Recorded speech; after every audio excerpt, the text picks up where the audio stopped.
En fait, on a une obsession, après avoir passé 2 ans à essayer de créer une app pour se faire plaisir, c'est l'utilisateur. Il y avait un côté, c'était excitant, quoi. Il y avait ce côté, on va construire quelque chose, on sait pas jusqu'où ça va aller. Quelqu'un une fois m'a dit, écoute, j'ai pas tout compris ce que tu m'as dit, mais ce soir je vais parler de toi à ma femme. Mon produit c'est de la bombe, t'as pas compris, on s'en fout de moi. C'est ça que tu lui as dit, c'est de la bombe, c'est bien, ça va être bien. Et c'est vrai qu'il y avait quelque chose qui se passait, qui était magique. En 3-4 mois, on a levé 1 million d'euros. 1 million d'euros en 2016, c'était pas la même chose qu'aujourd'hui. Et si tu veux, il y a Anne Hidalgo qui est venue dans les bureaux et qui a tweeté bravo l'équipe de Jam. J'ai encore le tweet. Enfin, c'était une autre époque. Je pense que moi, ce qui m'intéresse vraiment, c'est de défricher quelque chose, c'est d'inventer, c'est casser les codes. Enfin, c'est un peu cliché, mais c'est vraiment ça, quoi.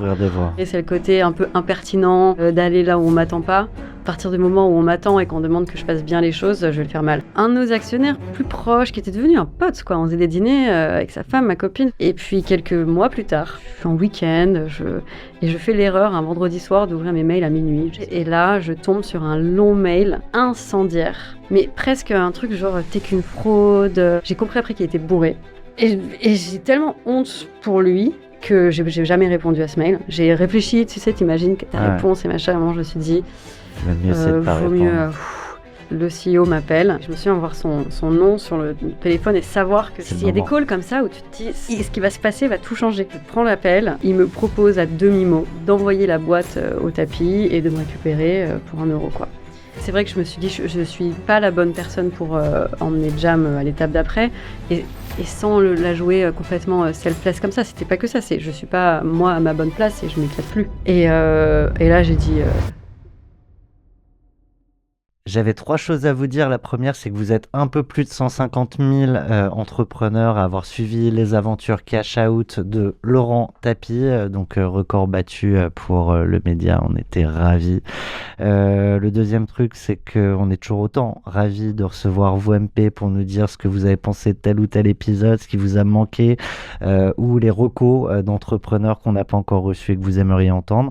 Et le troisième truc que je voulais vous partager, c'est qu'on a décidé de reproduire un peu plus régulièrement les tournages en public où on réunit à la fois des anciens invités et des auditeurs et spectateurs qui veulent participer à l'émission. Donc si c'est le cas, normalement il y a un lien en dessous de tous les formats, quels que soient les supports Spotify, Apple ou YouTube. Donc je crois que c'est un mail, vous cliquez et après vous savez quoi faire. Voilà pour les généralités. Aujourd'hui, on est ravis de recevoir notre invitée. On a tout fait pour l'avoir. Elle a créé le ChatGPT avant l'heure français. Ça s'appelait Jam et c'était le premier assistant conversationnel francophone qu'elle a revendu en janvier 2022. Aujourd'hui, elle est fondatrice du Bootcamp IA, un programme pensé pour les dirigeants et les entrepreneurs. Je dois vous dire qu'elle a beaucoup hésité à venir. Ça fait des mois et des mois qu'on l'attend sur Cash Out. Marjolaine Grondin, je suis ravi de t'avoir avec nous. Merci Thomas, ravi aussi. Je suis ravi aussi de retrouver mon fidèle compère Sacha Doliner, fondateur de Neumann, et il s'avère, et comme ça on n'aura pas l'impression que tout est caché, il me semble que vous connaissez très bien et qu'il ne t'appelle pas même Marjolaine mais bien Marjo. Donc ça aurait quand même trahi assez vite ce degré d'intimité que vous pouvez avoir. Salut Tom. Salut Marjo. Tom, Marjo et Sach, autour d'une table. Je suis très content de t'avoir aujourd'hui au micro de Cash Out. Alors je manque à tous mes devoirs. Cash Out, ça se raconte en musique parce que vendre sa boîte, la planter, la développer, c'est toujours beaucoup d'émotions. Et sur Cash Out, on la raconte avec les morceaux choisis par nos invités. Et donc pour ouvrir le bal, tu nous proposais de débuter avec Tilacine, Sati 2.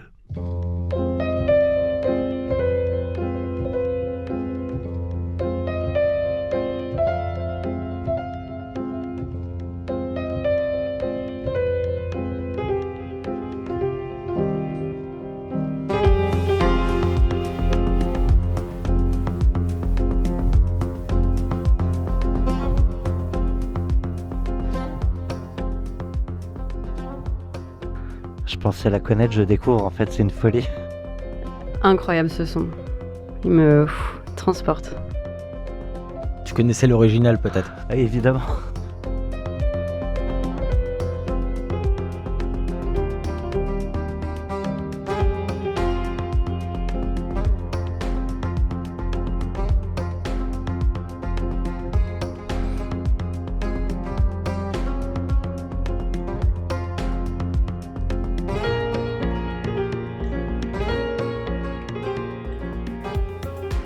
faire une confidence, je m'endors souvent avec Eric Satie.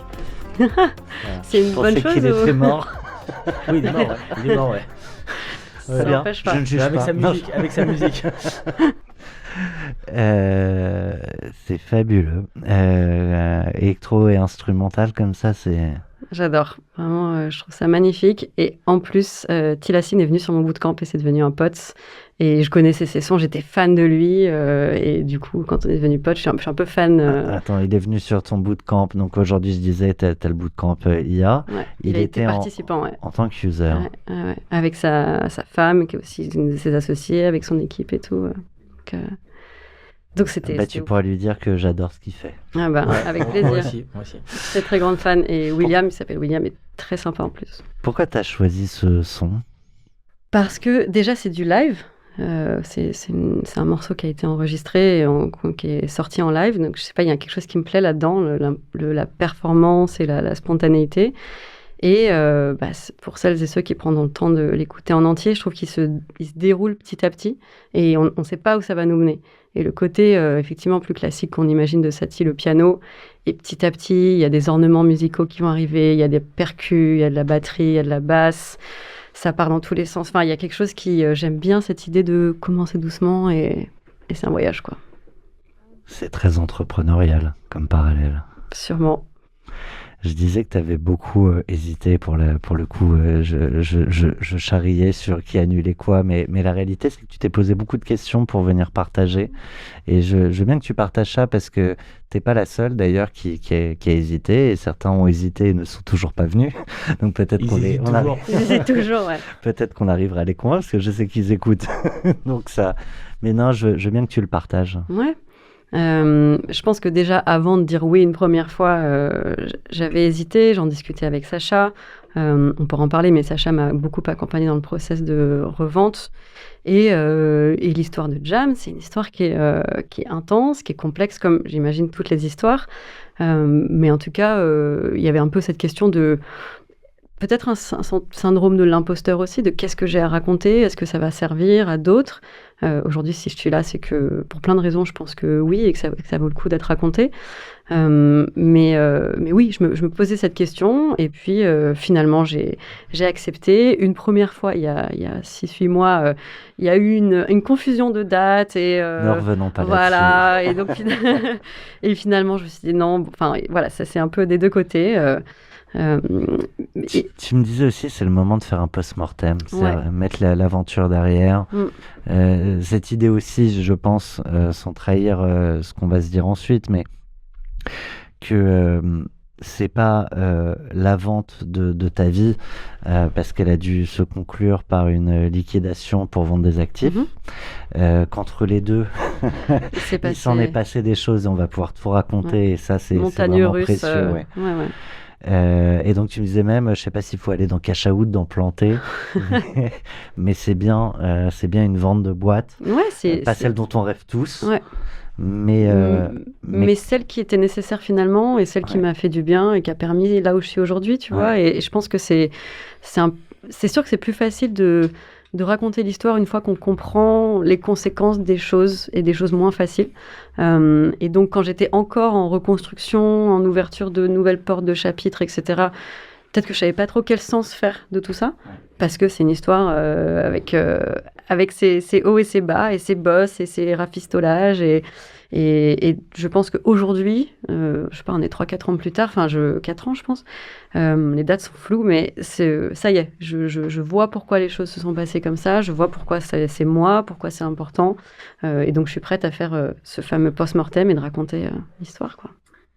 Ce que je peux juste te dire, parce que souvent c'est à ce moment-là qu'on parle des montants, tu as une offre pour plusieurs millions qui va, et on racontera comment finalement capoter, et avec une approche, je pense que personne n'aimerait entendre ou recevoir, quoique tu nous partageras comment tu l'as reçu, et finalement tu vas trouver dernière minute une boîte qui va au moins pouvoir reprendre les actifs, préserver la marque, les équipes poursuivre l'activité pour les clients, donc voilà. Et donc évidemment pas pour plusieurs millions. Donc ce sera intéressant de comprendre aussi ce rapport-là et les choix que tu as fait à tous ces moments clés. Un cash-out, évidemment, ça se signe. Et pour ça, on part toujours en musique avec, si je ne dis pas de bêtises, Yazoo, Only You.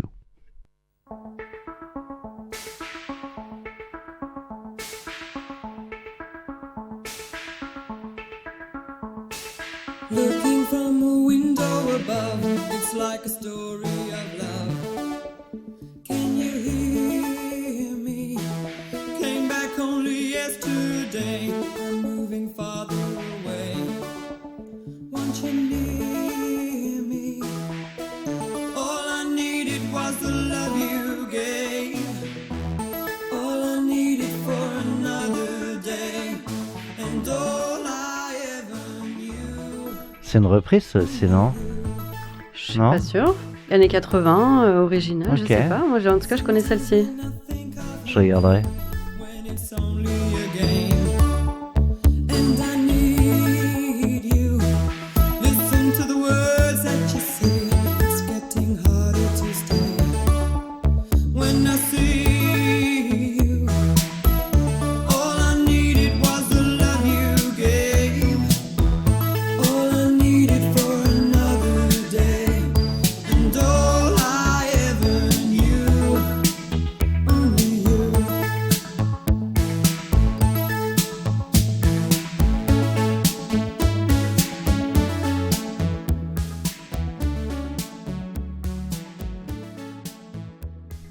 Ah oui, il y a des reprises, hein, comme dans tout Cash Out. Rita Coolidge, Richard Klederman en version instru, Georgian, N1, Jason Donovan ou encore Selena Gomez. Ah ouais. Ouais. Ça, Celle-là, je c'est sais l'original. Ouais, attends, bon, laissez-moi, on est quand même là pour parler du Cash Out de Marjolaine. pas. On peut débattre sur Only You et qui a la primeur. Et donc, on est le jour du signing. Comment tu travailles ces jours-là? Déjà plus légère. Et en réécoutant, là, en entendant cette chanson, je me souviens exactement dans quel état d'esprit j'étais et juste envie que ça se fasse et un peu l'impression que c'est le premier jour du reste de ma vie, quoi. Est-ce que ça, c'était à la fin de la journée ou c'était au début de la journée? Est-ce qu'au début de la journée, tu étais sûr que ça se faisait? Ou est-ce que tu te disais avec, il y a eu des rebondissements? Sans spoiler le reste de l'histoire, il y a eu des rebondissements. Est-ce que tu n'avais pas peur à ce moment-là qu'il y ait peut-être encore des rebondissements ou qu'il y ait encore quelque chose qui ne fonctionne pas comme... Sûrement, mais je pense que c'est un deal qui s'est fait... ouais, c'est pas genre un jour quelqu'un me fait une offre et puis j'arrive et on voit ce qui se passe. Ça a été tellement dans la longueur, à défaut de douleur, mais en tout cas dans la longueur, et qu'à ce moment-là, on était déjà intégrés dans l'équipe. Enfin, tu vois, il y avait un truc de confiance. C'est un deal qui finalement s'est fait de manière très très humaine, avec une boîte familiale de 2 sœurs qui ont repris l'activité montée par leur mère. J'étais là, enfin, tu vois, il y avait un peu une certitude, donc les équipes s'étaient rencontrées. Tu vois, je sais pas si le pot d'arrivée s'était fait avant, j'imagine que non, mais tu vois, c'était l'impression que ça me donnait. Donc, je suis plus arrivée pour déposer les armes, en fait. Bon, ça c'était le matin de la signature. Ouais. T'étais légère? J'étais légère et je pense que je chantais dans les rues de Paris sur cette chanson, qu'il faisait beau et que je dansais. Et tu vois, quand tu vois de temps en temps des gens comme ça, c'était moi ce jour-là, quoi. Mais t'as réussi à faire atterrir l'avion alors qu'il y a eu les turbulences. Je pense qu'il y a de ça aussi, quoi. Ouais, en fait, tu vois, c'était ça. C'était pas genre, ok, je suis toute fébrile, on va voir si ça se fait ou pas. C'était pas ce genre d'excitation. C'était plus un, waouh, putain, enfin, je peux lâcher. Et je suis vivante. Et je suis vivante. Ladies and gentlemen, Ouais. la température extérieure. Ouais. Veuillez attacher votre ceinture, relevez vos tablettes. Ouais, non, là, c'était vraiment le moment où je pense, enfin, j'allais pouvoir respirer.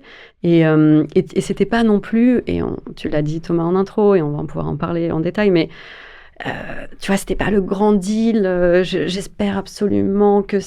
Il y avait un peu un côté genre, bon, allez, on y va, on fait atterrir le truc à la maison, voilà, et c'est tout, quoi. C'était pas grandiloquent. Il y a forcément un avant, un après, parce que tu sais que malgré tout que tu marques la fin d'une aventure, mais il n'y a pas un avant-après qui va radicalement changer ton style de vie. Non.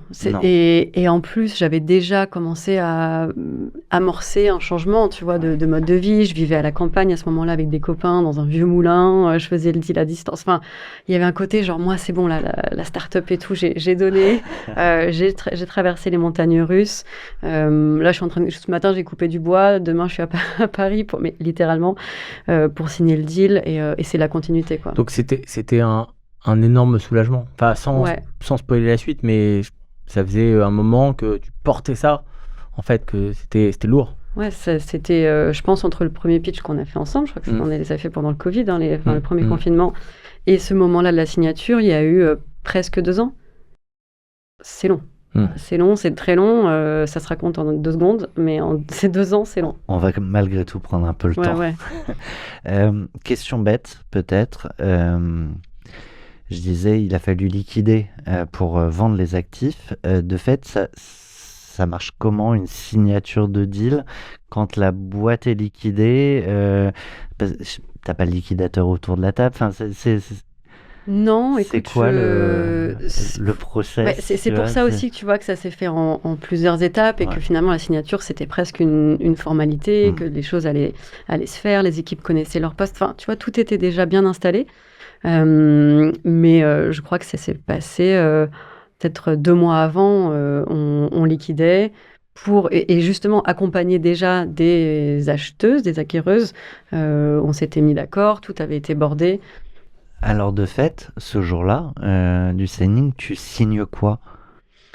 Tu signes la reprise quand même, hein, ça reste une vente, ça reste un achat d'actifs qu'ils sont censés protéger, maintenir. Donc il y a toute l'équipe qui est restée, 9 personnes sur des soins, tu vois, on va dire 90% de l'équipe. Juste une personne qui est partie faire autre chose. Parce que du coup, c'est les prorata, là, ça marche pas. Il n'y a qu'une personne qui est partie, quoi. Ouais, c'est ça, une personne sur 10. Et puis moi, qui à la base ne devais pas faire la passation, finalement, qui ai accepté de rester 8-9 mois. On en parle après, ça, effectivement. Ok, donc... mais là, t'as pas de sujet de burn-out, t'as pas de sujet de... Non, tu vois, c'était très smooth, en fait. Un petit deal comme ça, et puis le lundi, on était chez eux, au bureau, et voilà. Donc tu le disais, tu pars de là, la musique, tu chantes. Quand même. Sur le chemin de où? Qui amène où?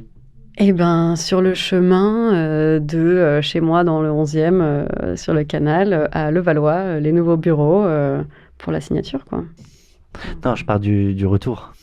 C'est fini, t'as oui, l'inverse du coup. Ouais. T'es retourné chez toi. Je retourne, et sûrement à la campagne le soir même pour retourner un peu au calme. Est-ce que c'était un peu festif? Oui, quand même. C'était festif, on était tous très contents et il y avait une vraie bienveillance de la part de Inès et Laure qui ont repris Jam et elles étaient très contentes et tu sentais que pour moi c'était l'aboutissement de 10 ans quand même, donc c'était énorme. Et puis pour elles, je pense qu'elles n'en ont pas fait beaucoup des acquisitions comme ça, ou des acquisitions, de faire venir, c'était une boîte d'une 40aine de personnes, de faire venir 10 personnes en plus, il y avait quand même, c'était pas anodin en fait, et effectivement le montant il est anodin. Mais par contre, dans ce que ça va changer dans la boîte... ça va changer pour tout le monde, c'était énorme.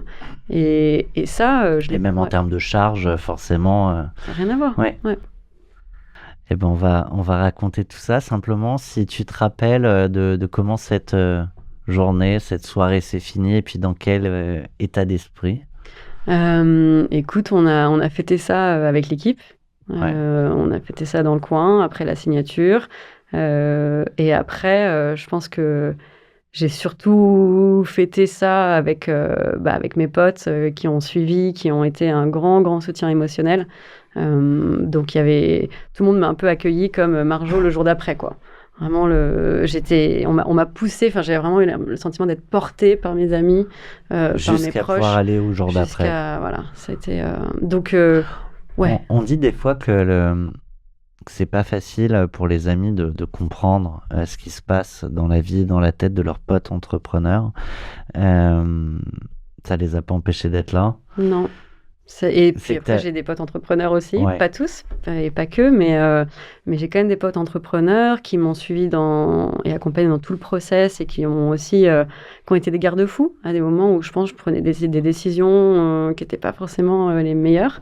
Donc, que ce soit entrepreneur ou pas, et tu vois, mes potes, globalement, c'est un peu la blague, mais j'ai très peu de potes salariés. Et s'ils sont pas entrepreneurs, ils sont artistes, ils sont écrivains, ils sont indépendants. Indépendants, voilà. Donc finalement, ils comprenaient aussi l'idée de la liberté retrouvée et amener un bébé à bon port. Eh ben moi, je vais poursuivre le voyage de port en port. Et là, on va faire un gros flashback sur les débuts de Jam avec Eddie de Pretto, Love and Tendresse.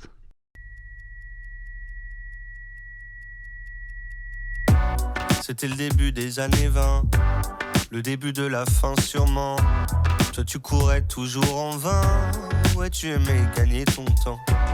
Dans les trop tard de tes 30 ans, ouais tu étais déjà sous l'eau.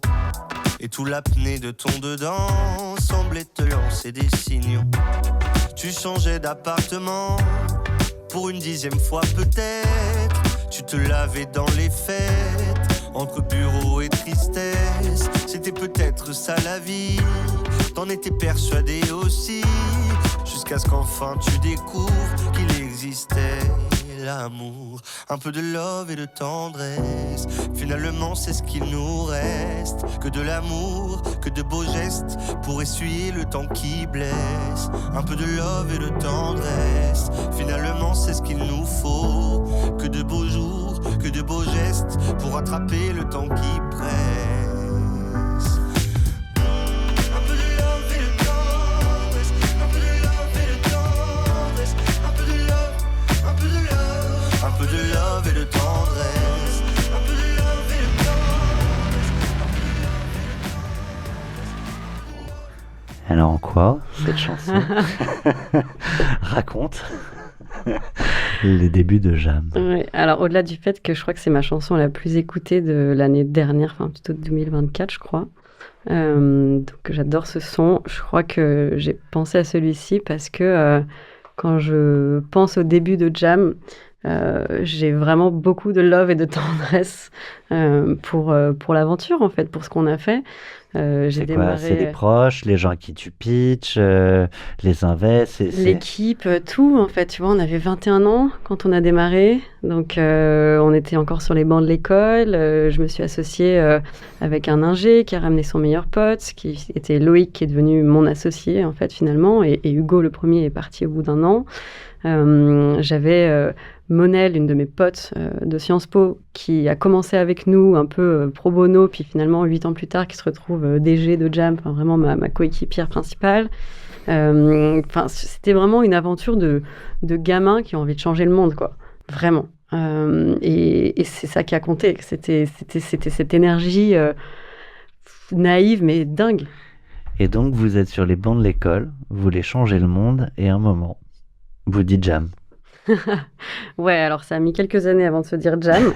Et d'ailleurs, c'était aussi, tu vois, dans le son de Eddie de Pretto, tu sens quelqu'un qui est un peu en tâtonnement, qui change d'appartement 10 fois, qui machin, qui... Bah, Jam, c'était ça, les pivots aussi. Ouais. C'est que moi, ma première... Il y en a beaucoup, hein. Il y en a beaucoup, ouais. Et même aujourd'hui, on se dit, en fait, c'était quoi vraiment Je dis, il y en a beaucoup peut-être chez Jam, mais il y a beaucoup des de boîtes.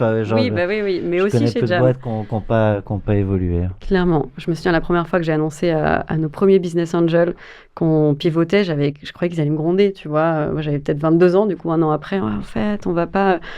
Oui, c'est là, ok. T'as quelque chose d'autre à nous dire? Je dis, mais je comprends pas, ils sont pas attachés aux produits, aux trucs. Je sentais que, ouais, ok, bah, tell me something I don't know, quoi. C'était un peu, enfin, on va commencer un premier pivot, on va aller faire des choses intéressantes. C'est drôle, ça. Ouais, je pense qu'ils soutenaient l'équipe et nous, on croyait ils trouvaient qu'on avait une idée de génie, mais pas du tout. Mais oui, au début, Jam, ça s'appelait Blackbird. C'était un tableau d'affichage digital, une appli, un site à l'intérieur des campus. Moi, j'avais eu l'idée à Berkeley. J'ai fait un an aux États-Unis, en Californie. Je me suis rendu compte que sur le campus, il y avait plein de choses à se partager, des bons plans, des idées, des apparts, des trucs. J'ai voulu refaire ça à Paris, en France. Ouais, ça a été une aventure sur laquelle aujourd'hui, je me dis, c'est vraiment l'aventure de ma vingtaine. Et j'ai beaucoup de tendresse pour ce qu'on a voulu faire. Et je vois aussi le regard que les adultes ont dû porter sur nous. Parce que à 22 ans, tu crois que t'es adulte, ça y est, t'es autonome, t'es machin, tu fais ta vie. Aujourd'hui, je pense à nos actionnaires, je pense à nos clients, et je vois un peu, et que j'ai de nouvelles lunettes de comment ils devaient nous percevoir. Et alors, tu penses qu'ils te percevaient comment ? Comme des jeunes rêveurs, mais méga motivés, avec une énergie à revendre incroyable, et envie de faire des grandes choses. Et je pense que beaucoup nous ont encouragés, soutenus, mais ils ne savaient pas trop où on allait. Tu vois, il y avait un peu ce côté... c'est pas vraiment ce que tu me dis qui compte, c'est la façon dont tu me le dis, quoi. Et on me l'a un peu déjà dit. On m'a dit, quelqu'un une fois m'a dit, je suis publiciste, je crois, dans une agence de com, m'a dit, écoute, j'ai pas tout compris ce que tu m'as dit, mais ce soir, je vais parler de toi à ma femme. Voilà, il faut ce que tu retiennes. J'étais là, ok, je sais pas si je le prends très bien du coup, parce que moi, j'ai mon produit, c'est de la bombe. T'as pas compris, on s'en fout de moi. C'est ça que tu lui as dit, c'est de la bombe, c'est bien, ça va être bien, ça va être bien. mais en tout cas, il m'a dit, faut que tu saches ça. Il y a ce truc c'est vrai qu'il y avait quelque chose qui se passait, qui était magique. Mais je te disais avant de lancer, mes équipes me disaient c'était le chat GPT français avant le chat GPT. Alors, un peu tôt. Ouais, trop tôt. Trop tôt, ouais. Bien. Ouais, tu vois, moi je fais pas mal de surf, tu vois, la vague, le timing, c'est important. Ouais. C'était trop avant. Il n'y a pas de vague. Ouais. Je pense que j'ai voulu créer une vague. Ça ne marche pas vraiment comme ça, en fait. Une boîte, ça se crée pas seule. Il faut un peu plus de puissance pour créer une vague. Ouais, il faut c'est une époque, c'est un monde, c'est l'état de l'art de la technologie. C'était pas ChatGPT, c'était pas la vague des LLM. Mais malgré tout, t'as embarqué des gens, des clients, t'as eu du succès. Mm-hmm. Ouais. Et parce que derrière ça, il y avait moi, comment je l'ai vu avec mes yeux d'adulte. Moi, c'était des talents vraiment incroyables, quoi. Particulièrement toi, mais les gens que tu avais réunis autour de toi aussi. Une équipe incroyable. Ouais. Ouais. Que ce soit Loïc, Monel, Germain, tu te souviens, c'est des gens Juste pour qu'on comprenne, parce qu'on n'a toujours pas vraiment expliqué ce qu'est Jam. Pragmatique. Mais c'est important de dire une idée canon, de la bombe, mon projet. Mais c'est un assistant conversationnel. Ouais. Et donc. J'adore voir des gens pitcher Jam. Essayer de pitcher Jam. C'est quoi ? Moi, je connais bien la boîte et je n'ai pas essayé. Ouais, c'est clair. Plus tu la connais, moins tu as envie de pitcher. En fait, j'allais faire un pitch à l'Ardisson, c'est-à-dire faire le début et te laisser finir. Ouais, je l'ai senti venir, c'est pour ça que je t'ai renvoyé la balle juste avant qu'elle arrive. Mais je peux... mais parlons de la suite. Non, mais au moins quand même que j'essaye. Mais en fait, Jam, notre vision, c'était d'aider les jeunes dans leur vie quotidienne. C'est très large, mais c'est le fameux why, tu vois, c'est ça notre vision. Le premier produit, ça a été de créer cette plateforme d'échange entre étudiants. Et petit à petit, quand c'était dur de scaler, qu'on se rendait compte qu'il fallait se lancer campus par campus, que c'était pas la même chose qu'aux US où tu as 50 000 personnes, tu en as 10 000 au plus haut, tu vois. Il y a quelque chose qui allait pas dans le modèle. On a fait venir des utilisateurs et ils nous ont dit j'en ai rien à faire d'avoir une énième appli, si tu veux m'aider, je te dis ce dont j'ai besoin. J'ai besoin de trouver un cours de sport dans le 18e, une idée de cadeau pour ma maman, un stage à New York. Et on s'est dit, en fait, on va pas leur mettre une appli entre les mains, on va commencer à converser avec eux. Et donc, on leur a donné un mail, puis un numéro de téléphone. Et petit à petit, en fait, on a scalé ça. Et on est passé en 2 semaines de 0 à 80 000 personnes qui envoyaient des textos à Hello Jam, il y avait un numéro. Je me rappelle, je l'avais. Beaucoup de gens l'avaient, et derrière, en fait, on s'est amusés. C'était la meilleure année de Jam, c'était 2015. Où en fait, on avait du coup tous les jours, toutes les minutes, en fait, des textos, des messages, et nous, derrière, on scalait la plateforme. On scalait le fait au début, répondre à la main, puis commencer à agréger avec des API ou des flux. Il y a toujours la même question. Voilà, tiens, en fait, on a le Bon Coin, on a Se Loger, on a tel truc de recommandation de bons plans, les bars, les machins. OK, on a des templates de messages, on commence à rajouter de l'IA. Enfin, c'est 2015, donc c'était encore... mais rien que l'IA qui va trier les requêtes, l'IA qui va faire la meilleure recherche sur plein de plateformes de logement, puis l'IA qui va pré-rédiger un premier message et qui va requalifier et qui va relancer si la personne... Donc, et là, Loïc, donc mon associé ingénieur, avait vraiment de la vision. Anas aussi qui était avec nous sur le produit. Enfin, on était tous les trois un peu là en mode... En fait, on a une obsession, après avoir passé 2 ans à essayer de créer une app pour se faire plaisir, c'est l'utilisateur. Et là, ça a été magique. Et en fait, des investisseurs sont venus nous voir. Et en en 3-4 mois, on a levé 1 million d'euros. 1 million d'euros en 2016, c'était pas la même chose qu'aujourd'hui. Et si tu veux, il y a Anne Hidalgo qui est venue dans les bureaux et qui a tweeté « Bravo l'équipe de Jam ». J'ai encore le tweet. Enfin, c'était une autre époque. Et puis, porté entre autres par une femme, c'était assez rare en fait. J'avais 25 ans. Enfin, il y avait un côté, c'était excitant quoi. Il y avait ce côté, on va construire quelque chose, on sait pas jusqu'où ça va aller, mais on est là. Et les bonnes choses, c'est que on ne pense qu'à l'utilisateur. Loïc qui disait la plus belle ligne de code, c'est celle qu'on n'écrit pas. Et tant qu'on n'a pas fait quelque chose 3 fois à la main, je ne le code pas. Et petit à petit, en fait, il scalait. Mais on avait l'impression d'arriver au bureau le matin. C'est pas mal comme méthode. On lassait nos chaussures en courant et en fait, on faisait que répondre à des demandes de service en créant un produit en même temps, en temps réel. Hyper excitant. Le truc qui pêchait, c'est que le business model, c'est pas mon sujet, quoi. Je me disais, on verra, ça va venir. Tu vois, c'était vraiment l'époque... on avait des étoiles dans les yeux en pensant à la Silicon Valley, en pensant aux startups, aux communautés, aux produits, aux features. Enfin, c'est ça qui nous excitait. Donc, on se disait, le jour où on aura scalé, on aura une vraie communauté, tant qu'on travaille notre rétention, ça va venir. Oui, on trouvera. Mais tu parlais des usages des utilisateurs à l'époque. La réalité, c'est que c'est les usages qu'on a aujourd'hui avec sur ChatGPT ou Gemini. C'est assez ouf. Cherche un appart là, donne-moi une reco sur tel ou tel sujet. Aide-moi à répondre à ce message de ma copine. Non, mais c'est vrai que... T'avais de ça aussi ? Ouais, on avait ça. Je suis pas sûr qu'on refera un jour une interview sur Jam, alors j'en profite. C'est quoi les requêtes les plus éclatantes que vous avez eues ? Je suis sûr que t'en as d'autres en tête. Ouais, je pense que il y avait un mec une fois qui nous avait écrit « Envoie-moi un message enflammé pour faire croire à ma copine que j'ai une maîtresse ». Et là, tu te dis, qui va écrire ce message ? Et c'était absurde. On était là, ou jusqu'où on va, en fait ? Ça aurait été drôle qu'il y ait 3 fois la requête pour créer la ligne de code. Voilà, exactement. Genre, allez, le message enflammé, il arrive. Et après, c'était des requêtes de bars, de restos, de voyages, de surprises.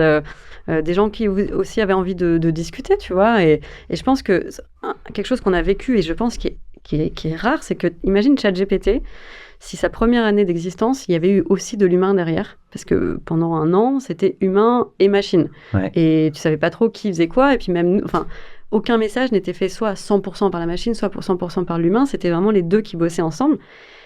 Et en fait, je te dis, on n'avait pas vraiment de business model, on faisait des coups d'épée comme ça, mais coups d'épée dans l'eau, pas très scalables. À un moment, on employait quand même, on appelait ça des backers, on avait une centaine d'étudiants qui bossaient et qui à travers le monde entier, tu vois, qui répondaient aux questions, etc. Bon, financièrement, à un moment, tu vois, on allait dans le mur.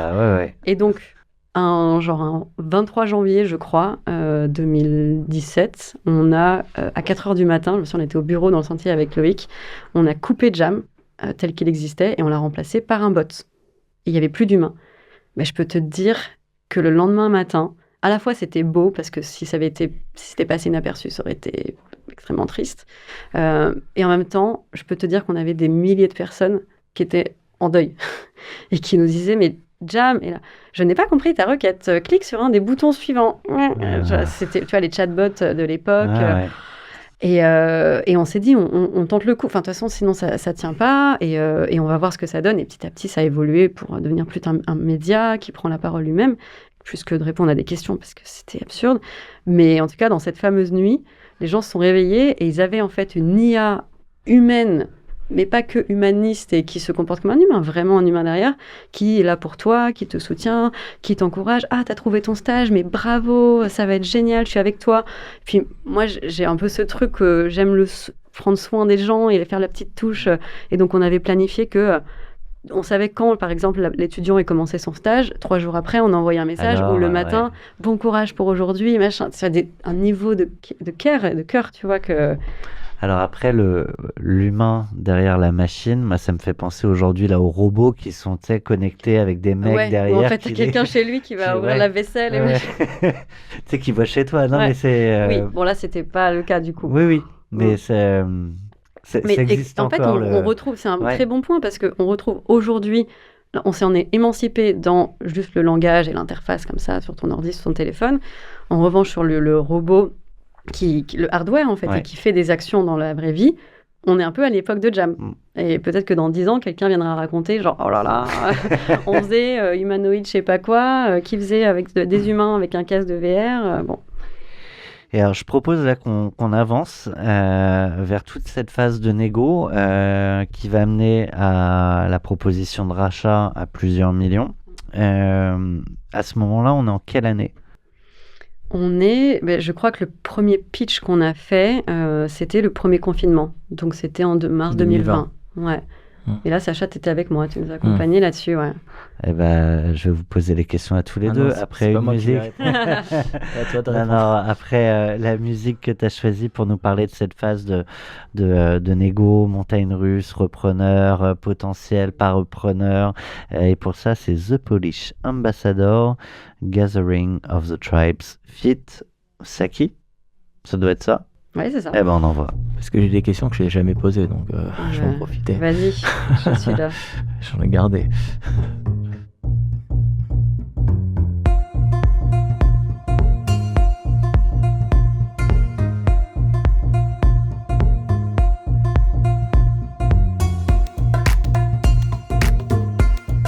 C'est vrai, ils disent Polish, mais il y a un petit côté indien. Un peu indien, ouais.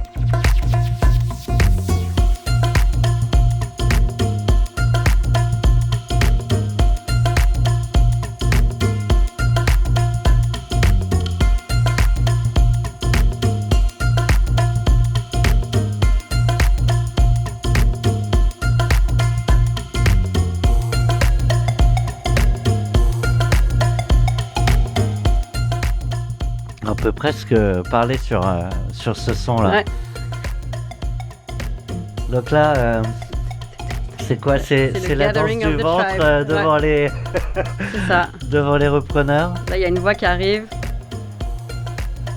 Côté un peu dangereux et en même temps playful, tu vois.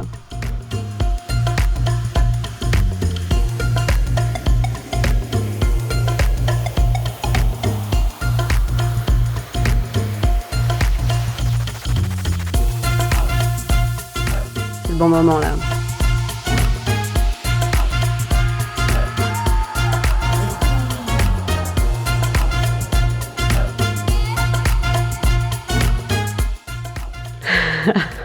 Ça me fait plaisir d'entendre ces sons. C'est cool d'écouter la musique sur un podcast. Ah, franchement. J'adore. Vous avez trouvé un format incroyable. On pourrait presque écouter que des sons, mais ça manquerait de focus. Et de, surtout avec ce que je vous ai proposé, c'est assez éclectique, je crois. Ah, mais c'est toujours éclectique. Enfin, souvent, très très souvent. À quel moment tu sais que c'est le moment de vendre ?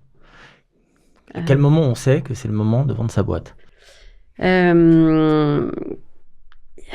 C'est une bonne question. Il y a la première chose qui m'est venue, et je ne sais pas si c'est vraiment ça, mais il y a un moment, et d'ailleurs on bossait déjà ensemble à cette époque-là, on était très consistants, on avait des très bons chiffres, et là on avait trouvé notre business model, on a un peu avancé fast forward, mais on avait trouvé nos clients, on faisait notre chiffre d'affaires qui augmentait, tu vois, qui se stabilisait. Ouais, tu avais des super marques comme clients. Tu vois, on a eu quand même une centaine de gros clients, de belles marques, enfin un peu toute la place, quoi. Enfin, c'était... Et tout le monde bossait avec nous, ça avançait, on délivrait, les gens étaient contents. Donc il y a eu ça, en fait, ce moment où voilà, c'était consistant, ça avançait. Donc il y avait un momentum qui était positif pour revendre. Et moi, je sentais que c'était aussi le moment de passer à autre chose.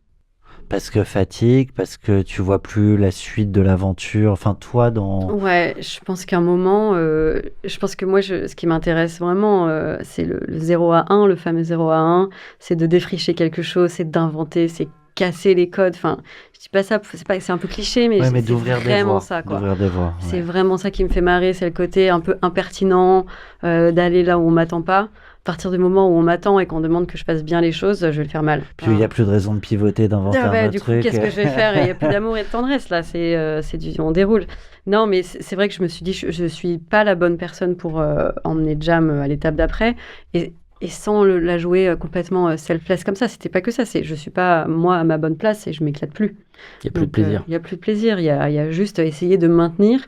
Et je pense que je voulais me prouver que j'avais emmené la boîte à un certain niveau et qu'on était solide. Et à partir de là... Tu sais, je me fais une réflexion. Enfin, c'est plutôt une question, un questionnement. On dit toujours de 0 à 1. Ouais. Mais le 1, tu le fixes où? Je pense que pour moi, le 1, c'est le moment où la boîte devient... a trouvé quelque chose et a trouvé son modèle. Même s'il diffère pour tout le monde. Et après, il y a modèle, il y a modèle où ça explose. Ça peut être plein de niveaux, mais... Moi, quand je pense 0 à 1, c'est vraiment ce moment du coup de pioche, on ne sait pas trop, et ça vient vraiment de l'entrepreneur. Et après, le 1 à 100, c'est encore autre chose, tu déroules. Donc moi, voilà, j'ai senti que la boîte était arrivée à un certain niveau, j'étais plus la bonne personne, j'avais plus envie. Et en parallèle, en fait, j'avais eu une petite idée qui me traversait l'esprit, c'était de créer une conférence, un événement qui donne la parole aux moins de 25 ans pour penser les 25 prochaines années. Et j'ai appelé ça 25. Je ne sais pas si tu te souviens de 25. Très bien. Et ça a été mon projet de cœur. Et en fait, en 3 semaines, où j'ai pitché à des clients de Jam, puisque je l'ai fait au sein de Jam, ce projet, pour donner le chiffre, en 3 semaines, j'ai booké et j'ai signé 300 000 balles de sponsors qui nous disent trop cool ton idée. À la base, je m'étais dit, OK, on va faire 25 000 €, le ticket d'entrée, je vais avoir 10 clients, donc ça va faire 250K.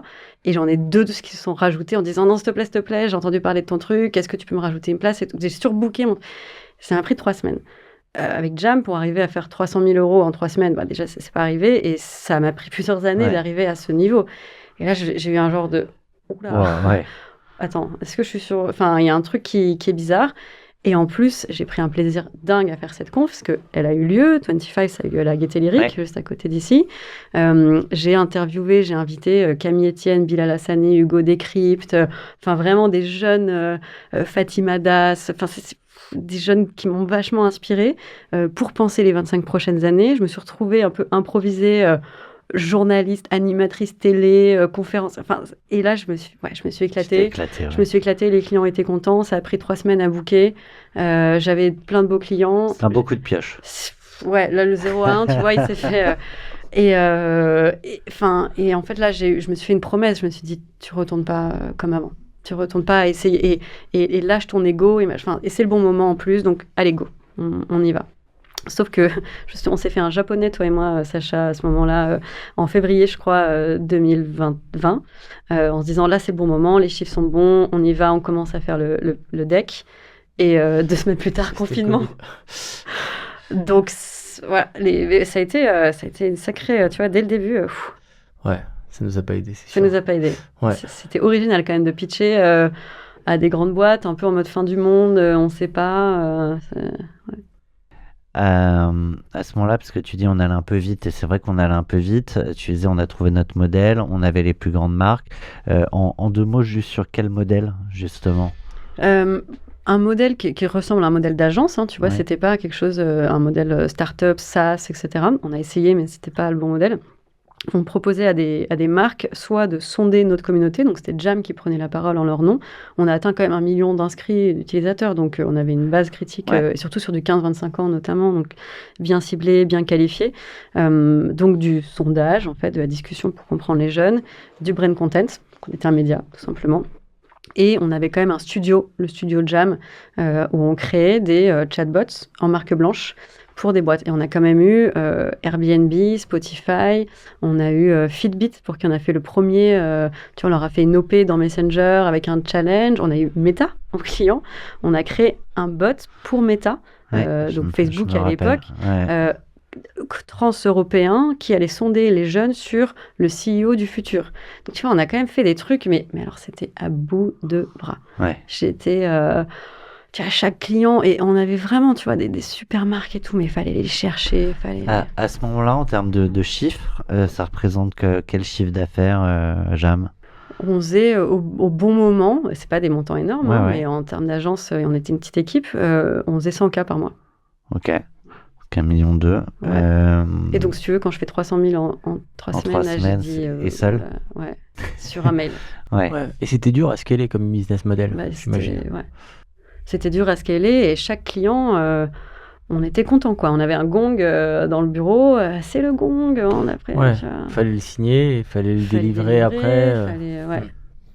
T'avais du repeat sur les projets, sur les chatbots? On avait créé Jam Trends, le club d'analyse de tendance. Mais tu vois, c'était 2500 € la cotisation pour un collaborateur par an.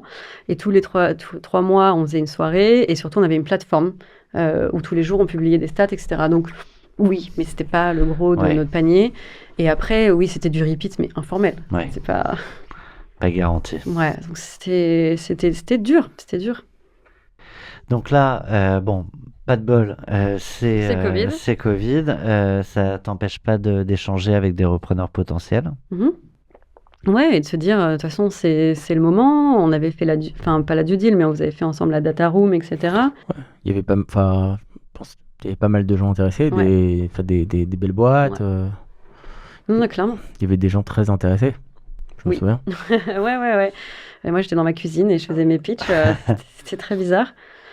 Ouais.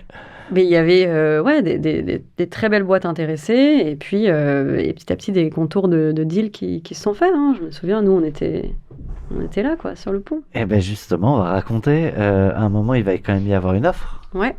Il y a eu donc on a eu plusieurs offres. Tu peux parler des typologies de boîtes, Acha? Est-ce qu'il y en avait des différentes? Oui. Ouais. Il y avait 3 typologies. Il y avait des médias, donc des brutes, Combini, etc. Où tu vois 20 minutes, Figaro, enfin des médias avec qui on discutait. Pas Figaro, les Échos. Et des agences de com. Donc pas mal des plus grosses agences de pub, de com, et des instituts de sondage. Globalement, c'était ça les 3. Ok, c'est intéressant de voir, tu vois, pour un même business, tu peux intéresser... Complètement, mais c'était ça, Jam, l'OVNI, monstre à 5 têtes, quoi. On ne sait pas trop, mais ouais. Oui, et ce qui est intéressant aussi, c'est que ça, c'est assez rare. Pour une petite boîte, tu avais des grosses boîtes. Tu parlais avec des grosses boîtes, et puis avec des gens, je me souviens qu'il y avait des gens qui étaient... à la stratégie de ces grosses boîtes, qui étaient les vrais décisionnaires de ces grosses boîtes, qui s'intéressaient parce que je pense qu'ils voyaient ça comme vraiment un sujet stratégique pour eux. Après, c'est des univers, à cette époque-là, c'était pas des gens qui s'en sortaient le mieux. Enfin, ces marchés-là, c'était pas des gens qui s'en sortaient le mieux à cette époque-là. Tous les gens à qui on parlait, parce que il y en avait qui étaient mal. En plus, il y en avait qui étaient mal. Il y en avait qui... On a eu notamment BVA, donc un des gros instituts de sondage, pour qui j'ai beaucoup de respect, avec qui on avait beaucoup déjà travaillé, etc. Et les présidents, enfin les fondateurs, à la strat en charge, qui nous ont dit nous, on veut vous faire une offre, on discute avec nos actionnaires étrangers, je crois aux Pays-Bas, on vous revient d'ici 3 semaines, mais s'il vous plaît, presque mettez le process sur pause pour nous donner la primauté. Donc voilà, on était dans ce genre de discussion, des deals à plusieurs millions. Là, tu le racontes comme ça, mais sur le moment. En plus, le monde est à l'arrêt. Il y a, je sais pas, il y a un côté, putain, alors c'est sûr qu'après coup, tu dis, bon, ça c'est pas fait. Donc, mais sur le moment... Je suis en paix avec ça. Mais sur le moment... Enfin, au-delà du boost d'ego, mais c'est surtout une reconnaissance de ouf d'avoir des acteurs de ce niveau-là, et à ce niveau-là au sein de ces acteurs, qui se disent non, il y a un vrai potentiel pour nous. Ouais, non, mais c'était... J'ai un peu envie de dire que j'étais pas surprise, parce que c'était aussi mon niveau d'interlocuteur avec 25, dans mes clients. En fait, et je sais pas si c'est une bonne chose ou pas, mais c'est vrai qu'on arrivait dans les entreprises qui étaient clientes, par le haut quand même, par des gens qui nous avaient vus dans la presse, leurs enfants utilisaient Jam, eux avaient utilisé Jam, ils s'intéressaient à la tech. Enfin, il y avait quand même ce côté on était au bon endroit au bon moment, on était reconnus et donc on arrivait par des gens qui étaient les champions, tu vois. Et je me souviens un jour, j'avais lu un article sur de la stratégie de vente et tout et qui disait c'est bien d'avoir des champions, mais attention parce que ça ne veut pas dire que votre modèle est scalable. Et je me souviens une banque, je crois que c'était la Sogé, ça a été notre premier client banque et un gros client.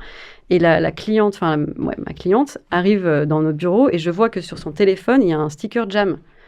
Et je me dis waouh, Marion, elle est à fond, elle nous kiffe. Et après, quand j'ai lu cet article, je me suis dit, peut-être qu'il y avait aussi quelque chose d'un peu irrationnel. Enfin, tu vois, on n'était pas dans des process de, ok, on cherche, on veut sonder les jeunes, quelles sont les solutions. Bon, il y a Jam, est-ce qu'ils sont intéressants, le bon prix, le machin. C'était plus genre, j'adore cet ovni, je veux bosser avec eux et on va trouver un moyen de le faire atterrir. Donc ça a été très, très cool, mais il y a du bon et du moins bon. Carrés dans les ronds, Je sais pas si ça te parle, Sacha, toi qui as connu la boîte quand même de près, il y avait un peu ça, tu vois. Il y avait aussi, je pense, une décorrélation entre le niveau de notoriété de la boîte, de toi, le niveau stratégique auquel tu parlais aux clients et pour lequel les clients, parce que pour eux, communiquer avec un public jeune, c'était le Graal. Ouais. C'est exactement, tu me l'as retiré de la bouche, c'était le mot. Et des corrélations entre ça et le chiffre d'affaires. Ouais. Parce que le chiffre d'affaires, il n'était pas énorme. Enfin, tu vois, et moi, avec mes yeux de l'époque, forcément, parce que à ce moment-là, ça faisait déjà quelques années qu'on se connaissait. Moi, j'imaginais que la boîte, en termes de chiffre d'affaires, allait, parce que pour moi, c'était the boîte. Ouais, je pense que il y a un truc dans le modèle qu'on n'a pas, qui était, on a voulu, tu vois, faire trop de choses. Je m'imaginais souvent, j'ai l'impression que ma vie, c'était, tu vois, les baguettes et les assiettes chinoises là, où t'es là comme ça. Mais j'ai l'impression que ma vie, c'était ça, avec les pieds, avec le coude. Et je me disais, si je lâche un truc, ça va péter en fait. Et on laisse tomber. Je pense que c'était ça, ouais. C'était ça, non? Moi, j'arrivais en rendez-vous. Je te parle, mais en même temps, la techno, le machin, la communauté, la marque, le ton, le média, le contenu, ouais. Est-ce que dans ces premières, on va dire, touches très sérieuses qu'il y a eu de gens qui, pour moi, les premières touches très sérieuses, c'est des gens qui multipliaient les rendez-vous, c'est-à-dire il y avait plusieurs rendez-vous de discussion avec plusieurs interlocuteurs dans la boîte et qui se projetaient. Est-ce que toi, à ce moment-là, tu t'es projeté? Et si oui, à quel point, quoi? Parce qu'il y en a eu plusieurs, il y en a quelques-uns. Il y en a eu plusieurs. En fait, dans les 3 secteurs en question? Oui. Voilà, c'est juste pour... Ouais. Dans les 3 secteurs, clairement.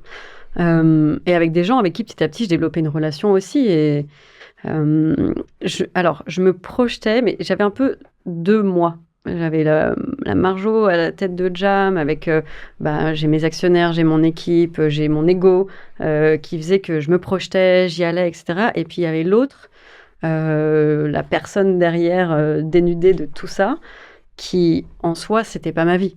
Quand je viens de dire moi je suis bien pour le 0 à 1, tu me mets à un haut poste dans une grande boîte, je pense que je suis pas du tout la bonne personne et que j'explose en vol. Donc sinon, faut te laisser en liberté. Faut me laisser vraiment sauvage. Voilà, c'est ça. Blanche, mais en tout cas, oui, je me projetais dans la suite de Jam sur ça. Finalement, on en parlera, mais la vraie suite, ça a été, je suis allée me mettre à la campagne, et après j'ai voyagé, j'ai fait de la musique et du surf. Donc, je suis pas allée rejoindre une grande boîte alors que j'ai eu tu vois, donc je me projetais, mais je le faisais quand même par devoir et par envie d'amener la boîte à une success story. Qui n'est pas arrivé comme ça. Et en fait, tant mieux pour moi. Avant le repreneur final dont j'ai parlé tout à l'heure, les 2 sœurs de June Marketing, il y a eu un repreneur qui t'a embarqué pour un moment. Avant celui-là, sur toutes ces pistes chaudes, sérieuses, à un moment, elles doivent se clôturer pour laisser la place à la suite et à l'autre. À qui toi, tu vas décider de dire non? Je veux pas forcément des noms, mais je veux comprendre qu'est-ce qui te fait dire non. Et à l'inverse, quand tu as reçu des noms, si tu en as reçu, quelles étaient les raisons qui font on n'y va pas? En tout cas, celle qui était partagée. Oui, en fait, ça a été, comme on l'a dit, tu vois, le process en plein confinement, Covid, machin, enfin, c'était assez unique, je pense, enfin, étrange. Et donc, je voyais pas les gens en physique. Et en fait, à un moment, il y a quand même quelque chose qui s'est fait avec une grosse agence avec qui on a avancé, qui ont été les plus rapides. BVA, en l'occurrence, dont j'avais parlé, qui était notre lead le plus chaud, ils n'ont pas pu. Ils ont eu des difficultés publiques, hein, donc on peut en parler. Ils ont été en redressement judiciaire. En fait, pas de chance, quoi. Mais au moment... Pile poil au moment où ils devaient se positionner, ils étaient super chauds. On avait le montant, on avait tout, et ils nous ont dit, on revient vers vous avec, on doit parler à nos actionnaires. En fait, les actionnaires ont dit, on se met en redressement. Donc, voilà, le truc... tu maîtrises pas ça. Tu maîtrises pas à un moment. Et donc, BVA ne s'est pas fait, alors que c'était quand même notre lead le plus important, le plus chaud. Et une agence s'est positionnée sur un montant similaire. On va dire 1 million de moins, mais on parlait quand même de quelques millions. Il y avait un média aussi qui était très très chaud. Il y avait un média, mais qui voulait absolument faire. Mais pareil, il était un peu coincé parce que voilà, c'était une période qui était super difficile. Les médias, ils vivent avec la pub. La pub, c'était de l'activité. Voilà. C'était super compliqué. Donc, ouais, ça a été éprouvant émotionnellement de se dire ok, et en plus on tisse une relation et on se projette et on y va. Et puis, Et donc, ceux qui ont vraiment tenu dans la durée, c'est une agence, grosse agence de com, pub, et qui nous dit, voilà ce qu'on propose. Les contours du deal, c'est à peu près ça. Là, fin du confinement, machin, on se retrouve même avec toi, Sacha, dans les bureaux de cette agence à Paris. Et voilà, on met les contours. Et là, va s'en suivre 1 an. Attends. Je fais trop vite. On a le temps. On va se concentrer là, en l'occurrence sur cette relation-là et ce deal-là. La première rencontre, elle se passe comment ? Tu rencontres le dirigeant, fondateur. Comment tu sens le truc ? Comment se passe la relation ? Je rencontre donc le dirigeant qui me plaît bien, qui a ce côté un peu pirate, un peu qui arrive on ne sait pas trop où, qui a l'air de voir aussi comment moi je pourrais contribuer après dans l'aventure, dans la boîte, qui a un moment assez clé de l'aventure de sa propre boîte, et donc qui se dit on va faire des grandes choses et Jam va avoir un vrai poids. Enfin, c'est un peu genre ta boîte, c'est la direction que je veux donner à mon agence. Je vois plein de choses. Et écoute, je sais plus exactement comment ça s'est fait, si on était ensemble pour le premier pitch, j'ai pas le détail. Mais je regarde un souvenir, tu vois, de un peu un truc qui clique, et un peu l'outsider qu'on n'avait pas vu venir et qui nous fait une proposition et on se dit oula, c'est marrant, il y a un truc différent, quoi. Et il a l'air d'avoir la main et c'est lui qui va décider. Oui, c'est le dirigeant. C'est le dirigeant, ouais. C'était une boîte dans le modèle qui présentait, qui intégrait bien les boîtes avec leur âme, leur culture, etc. Ce qui était pas mal de M&A, qui ont acheté des boîtes. Sur le papier, qui était très... Et qui était en croissance de dingue. Ouais.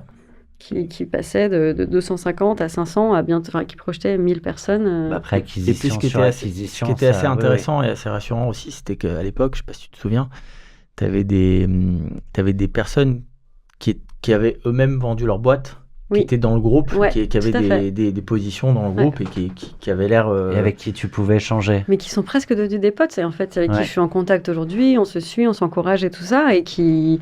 qui me disait, je vais te raconter mon histoire, voilà comment ça s'est passé, ça fait 5 ans, ça fait 10 ans. Ah oui, c'est des intégrations... Ça c'est suffisamment réussi pour que les dirigeants soient encore là des années après. En général, c'est ce qu'il faut faire, quoi. Faut faire un peu tes due deals quand tu potentiellement te projettes avec un groupe. Ils ont acheté qui avant et comment ils sont les gens qu'ils ont acheté avant. Est-ce qu'ils sont bien? Est-ce que ça s'est bien fini? C'est super important. Et ça, c'est un super tip. C'est je me le mets en extrait parce que les entrepreneurs il faut le faire systématiquement. Ouais. Et donc là, en l'occurrence, Ça coche plein de les cases. cases, tout est ouvert. Et en mode, ça va aller vite, le montant, c'est entre ça et ça, toi, ta place dans la boîte, c'est ça, les équipes, le machin, va rencontrer en interne ceux qui ont été rachetés, enfin, ouais, tout Droit est dans ouvert. ses bottes, et super. Donc, par contre, tu dis ça va aller vite, alors... Je le sais, ça va durer 1 an. Alors Pour donc, ne pas se pour ne pas se faire. Bon, ça c'est... Comme t'as spoilé au début, tu vois. Oui, non, Ouais, ça, dans le spoil.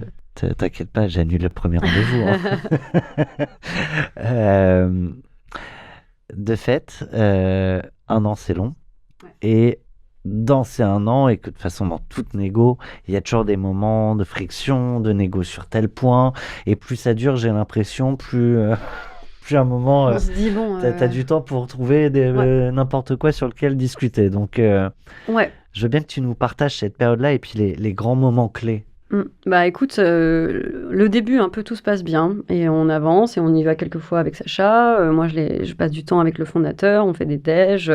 Et puis petit à petit, je m'intègre de plus en plus en fait dans la vie de la boîte, qui est aussi elle-même en restructuration, qui change pas mal de choses en interne. Et je pense qu'avant de... On fait le lot en Allez. même temps. Merci Sacha. Avant même de lancer une due deal, ils me proposent de prendre déjà, comme ils sont en restructuration, un genre de poste chez eux, où tous les vendredis, je serai à leur comité stratégique. Alors, je l'ai peut-être pas fait tous les vendredis, mais régulièrement. Et même de pré-intégrer l'équipe Jam, où, je sais pas si tu te souviens, mais on aura fait une super campagne de com, de nouveaux naming, etc. Germain a fait une vidéo, j'ai enregistré un truc en studio avec eux, j'ai prêté ma voix sur un truc. Enfin, en fait, T'embarques, quoi. Il m'embarque, et là, je me dis, bah ça y est. Ça y est, c'est bon. Et en fait, ça met toujours un peu plus de temps. C'est là que c'est pernicieux, pardon, parce que, bon, on connaît la suite, donc forcément, tu dis, t'aurais pas dû, Et moi, tu t'es embarqué, tu t'es défocusé ton... Non, mais, et en fait, c'est pour ça que c'est souvent de façon complexe, puis il y a que la fin qui dit si t'as bien fait ou pas, mais une fois que t'es embarqué comme ça, tu dis, à un moment, tu deviens tellement indispensable qu'il n'y a plus de sujet, t'es embarqué, mais le deal n'est pas fait. Et moi, j'ai quand même une petite voix, et même pas qu'une petite voix, parce que des potes me le disent très, très clairement. C'est les fameux petits mots qui te font passer dont tu parlais tout à l'heure. Et qui me disent, Marjo, respecte-toi, c'est pas ta vie. En fait, l'aventure, même si tu revends, même si tu fais un peu de cash, etc., qu'est-ce que tu vas aller passer 3 ans, 5 ans dans une agence, à un poste... Enfin, c'est pas toi, là, de quoi tu me parles. Ça peut y avoir une dissonance, quand même, qui se crée en moi. Mais le côté bon élève, envie de faire les choses bien, envie de respecter la confiance des investisseurs, des équipes, etc., et l'ego, enfin, tu vois, le côté, je suis prête à tout pour pouvoir dire, j'ai fait une exit, j'ai amené mon aventure à bon port, et si c'est donner 3 ans de ma vie, qu'est-ce que c'est 3 ans de ma vie et du coup, j'aurais pas claqué la porte moi-même, et j'ai pas osé, et je sais qu'on a eu ces conversations ensemble, Sacha, à ce moment-là, sans connaître l'issue, mais tu vois, en temps réel, je t'en parlais, je me dis, je sais pas, genre à la fois j'ai envie d'amener la boîte à bon port, et à la fois pour moi c'est pas très cool. C'est cool pour toutes les autres parties prenantes, mais pour moi il y a du bon, il y a du moins bon, mais en même temps j'oserais pas claquer la porte. Et ouais. Non, parce que je sais que t'allais finir. Non, mais vas-y. Parce que in fine, c'est lui qui va le faire. C'est lui qui va le faire. Et en fait, ce qui s'est passé, c'est que du coup, moi, pendant plusieurs mois, que ce soit moi, l'équipe de Jam, on s'est vraiment rapprochés, on a bossé avec eux très régulièrement, on a fait plein de trucs. La due deal a été amorcée, a été lancée avec KPMG, donc tu vois, un gros truc qui a coûté, je pense que ça nous a pas coûté à nous, enfin un peu en avocat, mais c'était eux qui payaient la due deal, mais ça coûtait en temps, énormément de temps, en énergie, en charge mentale, enfin en fait, t'as une idée du montant Non, je sais pas. Mais il y avait à la fois KPMG et des consultants externes qui bossaient avec nous et eux. Donc je pense que c'était quand même, ça chiffrait assez haut. Tout le monde hoche la tête dans le studio. Ça chiffrait bien haut. Donc, tu vois, très sérieux. Déjà, les contrats préécrits de moi, mon poste là-bas, Monel, Guillaume, enfin, tu vois, Loïc, les gens qui nous, pas Loïc, mais qui nous accompagnaient, voilà, quel était leur poste, les montants, le salaire, etc. Donc, ça commençait vraiment à prendre forme. Sur quoi, et On va aller après, Yes. puisque évidemment, on va aller au bout de cette histoire, mais sur quoi il y a eu les frictions, du coup, avant qu'ils te disent finalement on n'y va pas, sur quoi il y a des négos, parce que les négos tu les as vécus, Ouais. sur les montants, sur les clauses, sur la suite justement de chacun. En fait, pour te dire, et je suis curieuse d'avoir ton retour aussi, ton ressenti, Sacha, parce qu'il y a des choses qu'on ne voit pas forcément, mais moi j'ai l'impression que vraiment tout était ouvert et facile et presque. Ouais, bon, le montant c'est ça, oui, ok, ah, ton salaire c'est ça. Enfin, tout se passait très très bien. J'avais fait un mail, je me souviens, en mois d'octobre, donc au début en fait de cette année, qui s'est clôturé en juin, avec le nom en mai-juin. Donc au début en disant, bah voilà en gros les chiffres clés de la boîte, voilà où on veut être dans 6 mois, ou je sais pas quoi, voilà le BP, et donc on se met d'accord sur telle clause. Et j'ai une réponse du dirigeant, ouais, c'est super, c'est très bien et tout. Et en fait, tout se passe très bien jusqu'au moment où il m'appelle et il me dit, écoute, on a fait la due deal. Bon, il lui avait déjà préparé le terrain en disant, ça va être un peu plus compliqué, je sais pas, on attend encore quelques infos clés. Donc, voilà, c'est ça. En fait, là, tu es en train de m'expliquer ce qui va finalement prendre du temps. Ouais. Ok. C'est juste ça, c'est juste le temps en fait. Enfin, Oui, mais ils cherchent quoi pendant des mois?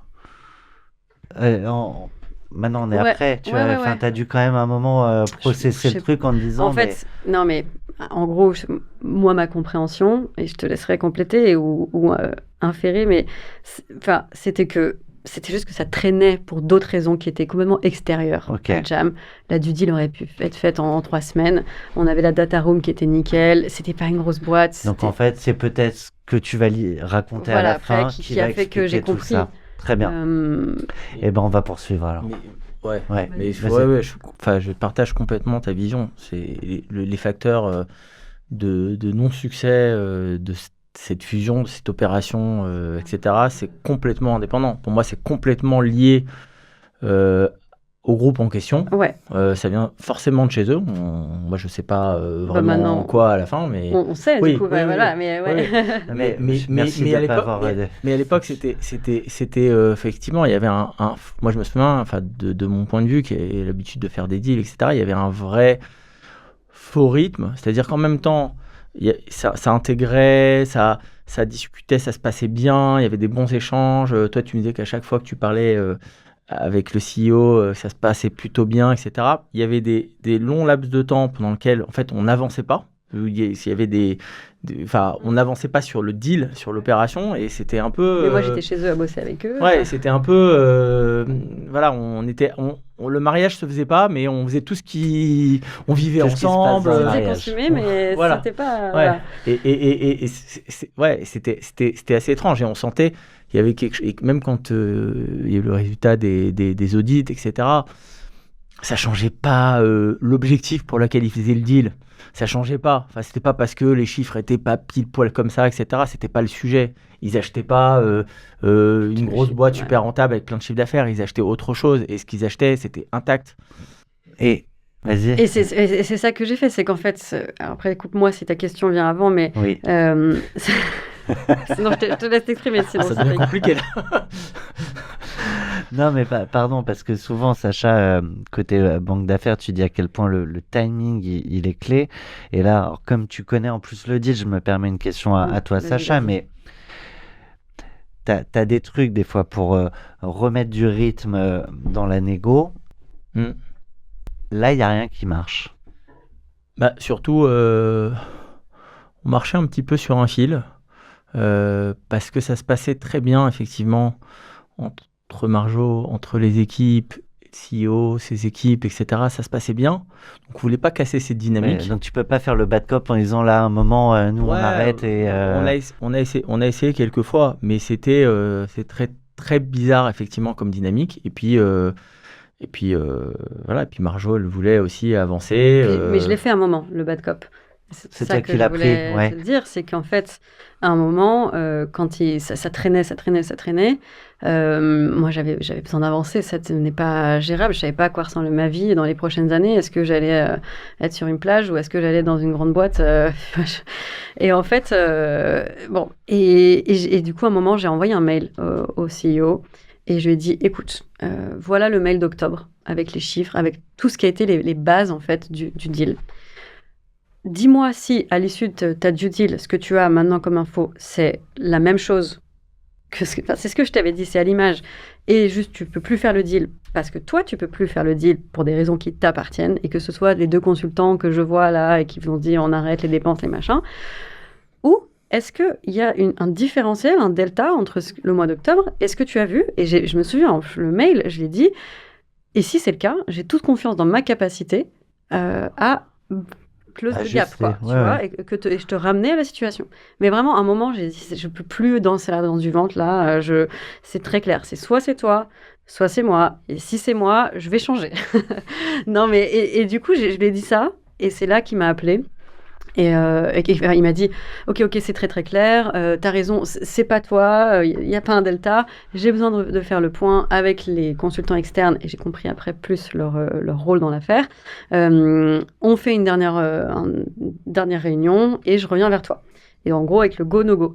Et là, je me souviens, donc une semaine après, exactement où j'étais. Yes. Attends, il te dit ça, là, il se passe quoi dans la tête? T'es là encore une semaine.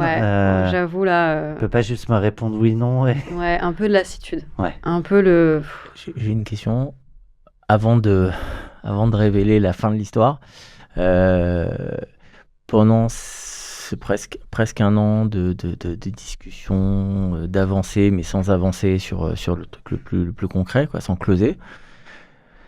Est-ce qu'il y a des moments où tu t'es dit, ça y est, j'arrête, je laisse tomber, je passe à autre chose,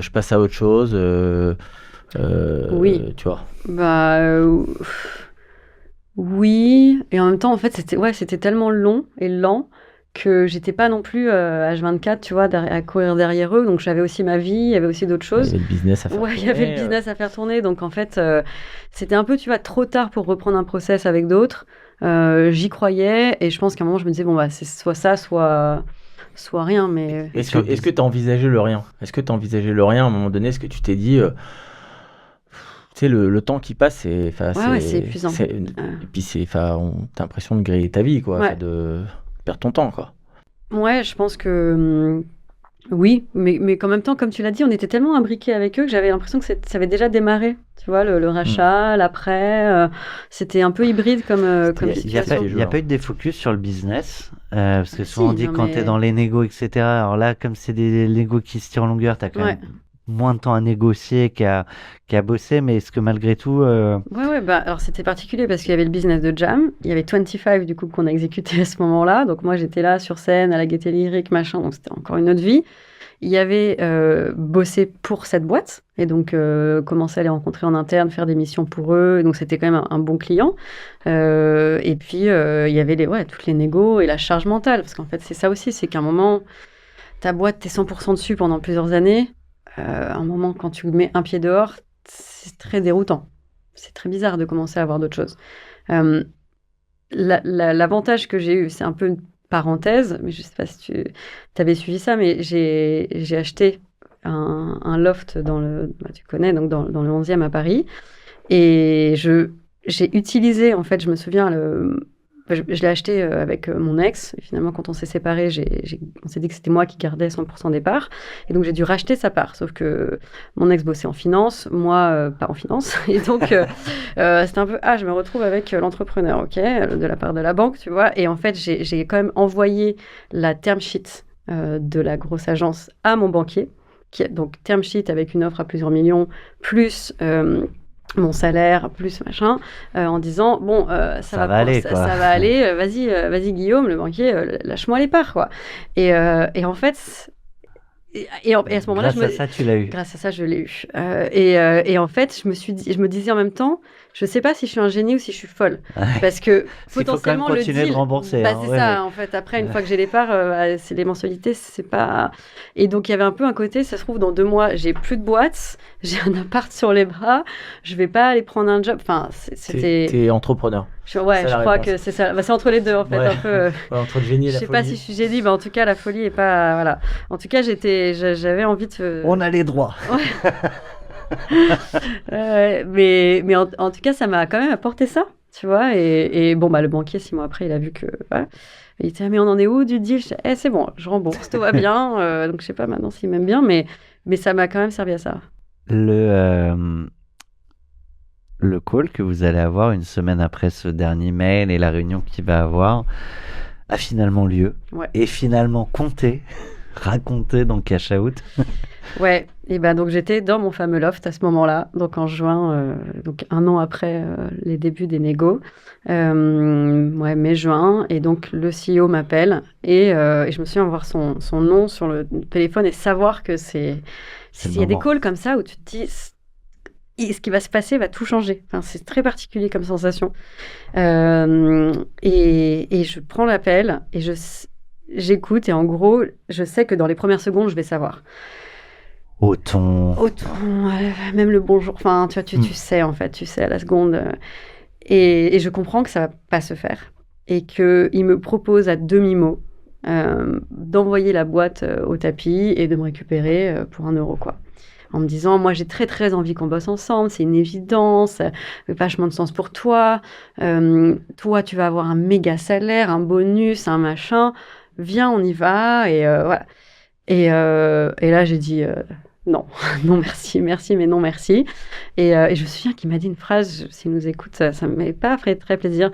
Il m'a dit, mais Marjo, t'es super, laisse personne te dire que t'as pas de valeur ou je sais pas quoi. J'étais là, ah non, mais en tout cas pas toi. Enfin, c'est pas du tout ce que je suis en train de ressentir. Ah putain, la montagne russe, quoi. Ouais, mais j'avoue que ce qui s'est passé pour moi, et je crois que je t'ai appelé juste après, enfin, et que je t'ai déjà partagé ça, et c'était une évidence, c'était un soulagement, parce qu'en fait, je pense que s'il m'avait dit oui, bon, ça n'a pas été le cas, donc mais s'il m'avait dit oui, je me serais dit, bon, super, je vais faire la petite fille modèle qui va revendre sa boîte, qui va toucher un petit peu d'argent, mais pas trop, parce qu'on avait quand même levé plusieurs millions, on avait machin, on avait un peu de dette, enfin, BPI, nanana, donc je dis, mais je vais faire mon joli post LinkedIn, j'aurai mon histoire à raconter, mes parents seront contents, je vais pouvoir me dire que j'ai fait mon truc, mais je suis loquée pour plusieurs années dans un truc qui ne me correspond pas. Et en même temps, j'aurais pas eu les couilles de claquer la porte parce que ça se fait pas. Et là, le moment où il m'a dit, en gros, moi, je te fais une proposition où c'est juste toi qui t'en sors à peu près parce que tu vas avoir un très bon salaire à l'arrivée, peut-être un bonus, machin. Oui, tes investisseurs perdent tout. L'histoire est pas ouf. Enfin, tes collabs, c'est pas sûr qu'on les garde. Ouais, je pense qu'ils étaient dans le package, mais ouais, voilà, quoi. C'était pas, on sait pas à quel. Et là, je crois que je pense qu'au-delà de ça, alors je sais pas, hein, je suppute, mais t'as aussi cette idée de on fait une offre à plusieurs millions, on te fait rêver, etc. Et à un moment, je te rachète pour 1 euro symbolique. C'est vrai que je te fais. Alors, c'est peut-être pas sa volonté, hein, je me permets pas de. Ouais, mais on s'est demandé si ça n'était pas un moment que c'était une stratégie, amener la boîte au tapis. De bonne ou de mauvaise foi, j'en sais rien. Mais en tout cas, moi, quand tu m'as dit ça, je me suis dit, ça sent pas bon, quoi. Il y a un truc qui va pas chez eux. Je me suis dit, un truc qui... C'est ça, on sait pas si. Ouais. On sait pas pour. En fait, les gars de KPMG, ils étaient peut-être pas là pour les raisons qu'on croyait. Ouais, potentiellement. Ils ont rien regardé de Jam. Le suspense, mais vous maîtrisez ça tellement bien. Restez avec nous après la pub. Voilà. C'est le moment de parler de tes sponsors. Voilà. Je voudrais remercier mes sponsors. Plus sérieusement, et non, c'est très sérieux, je les remercie. On racontera après le pourquoi, en fait, ça s'est passé comme ça. Mais, quoi qu'il en soit, tu tombes après 1 an de due deal à, en fait, il faut repartir à zéro. Le cash est plus là. Il reste 3 mois de cash. Le cash, l'énergie. Moi, j'avais annoncé aux équipes 2 semaines avant le non qu'on allait faire ce deal, parce qu'à un moment, ils devaient se dire qu'est-ce qui se passe dans la boîte. Marjo, elle passe du temps dans cette autre boîte. Nous, on bosse avec eux, mais on voit pas forcément sur les comptes que c'est un client. Enfin, Donc, à un moment, j'aurais dit, bon, en fait, j'ai une nouvelle un peu particulière. On va aller chez telle boîte. Et ils étaient contents. Je sais pas comment j'ai bien raté mon timing, mais 2 semaines plus tard, c'était un changement de... Attends, pardon. Parce qu'effectivement, pendant un an, vous négociez, t'attends les 2 dernières semaines pour annoncer. C'était le moment où ça semblait... Ça allait se faire, Ouais. et en fait, c'était soit ça se faisait, et donc c'était le moment où il Ouais. fallait en parler, soit ça allait pas se faire, mais du coup, il fallait qu'ils comprennent aussi pourquoi j'avais pris ces décisions les mois précédents, et pourquoi la boîte était ce qu'elle était aujourd'hui, pourquoi mon focus était là-dessus. Enfin, à un moment, je pouvais plus ne pas leur dire. Bien sûr. Donc, globalement, ils étaient contents, tu vois, de pouvoir s'adosser à plus gros. Ouais, globalement, ouais. Et puis, du coup, non. Donc, ça a été particulier. Et là, donc, j'ai pris la décision de... Mais là, vraiment, juste no way. Enfin, non, je ne vais pas...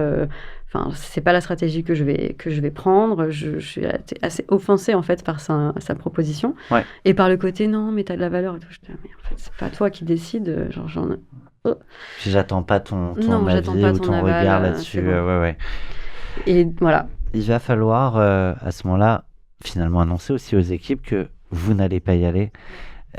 Comment tu as abordé justement cette prise de parole qui est importante, mais qui n'est pas simple? Ouais, si tu veux, on était une petite équipe hyper proche. Ça a été naturel, pas simple, mais naturel.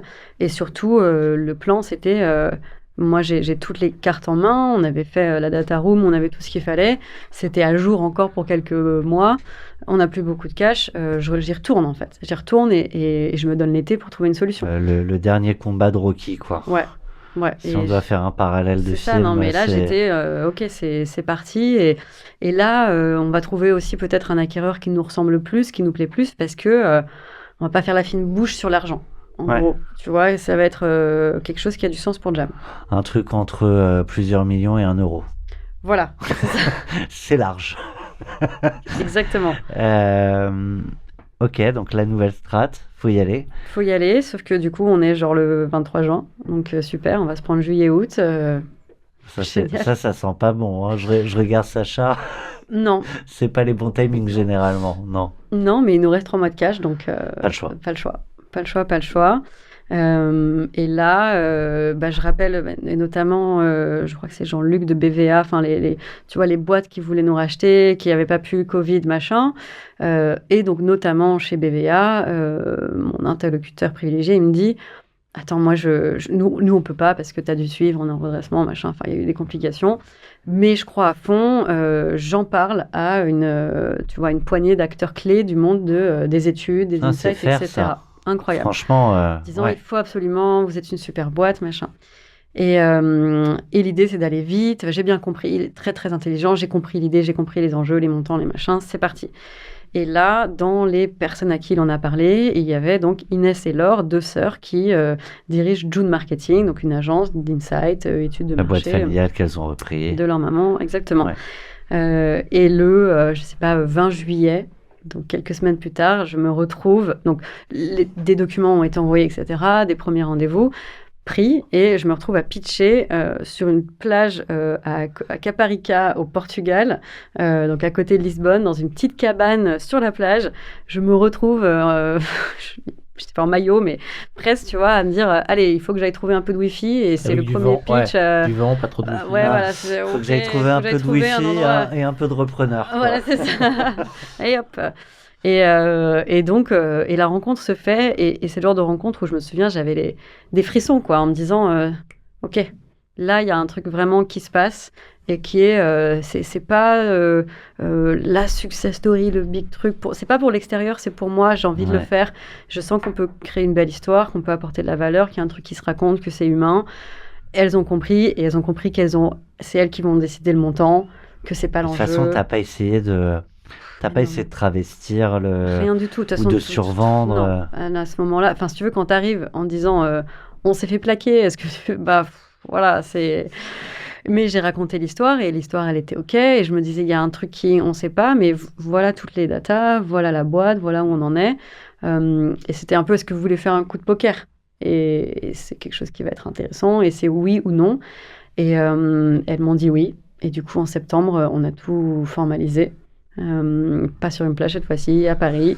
Et en fait, en parallèle, donc on a formalisé le deal. Et en parallèle, j'ai amené, du coup, j'ai pris un liquidateur, parce que du coup, ce qu'on a fait, c'est qu'on a vendu les actifs et donc pas les passifs, donc les dettes, etc. Mais qui était un deal quand même. Ils reprenaient donc toute l'équipe, la marque, les clients, la technologie, le produit, etc. Donc pour elle, c'était quand même engageant, même si c'était pas une grosse somme. Il y avait une petite somme et on a fait ça. Et en fait, pour raconter le jour où je me retrouve avec le liquidateur au tribunal de commerce à Paris, devant je sais pas si c'était les juges ou quoi que ce soit. Donc j'avais Monel avec moi, donc qui était dans dans mon équipe, pour témoigner, etc.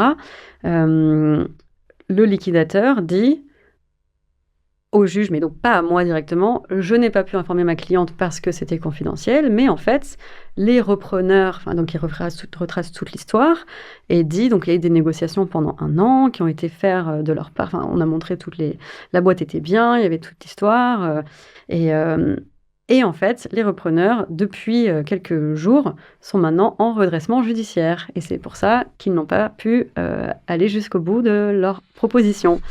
Et là, je me souviens, avec un film, je me retourne et il me regarde un peu du coin de l'œil. What ? Ouais, non, mais il dit, voilà, j'avais pas pu transmettre cette info. Et là, donc, je sais que ça fait plusieurs mois et qu'en fait, KPMG et la due deal et les consultants c'était en fait, la boîte est en redressement, va passer en redressement judiciaire. Mais du coup, ils cherchaient quoi avec ce deal potentiellement ? C'était...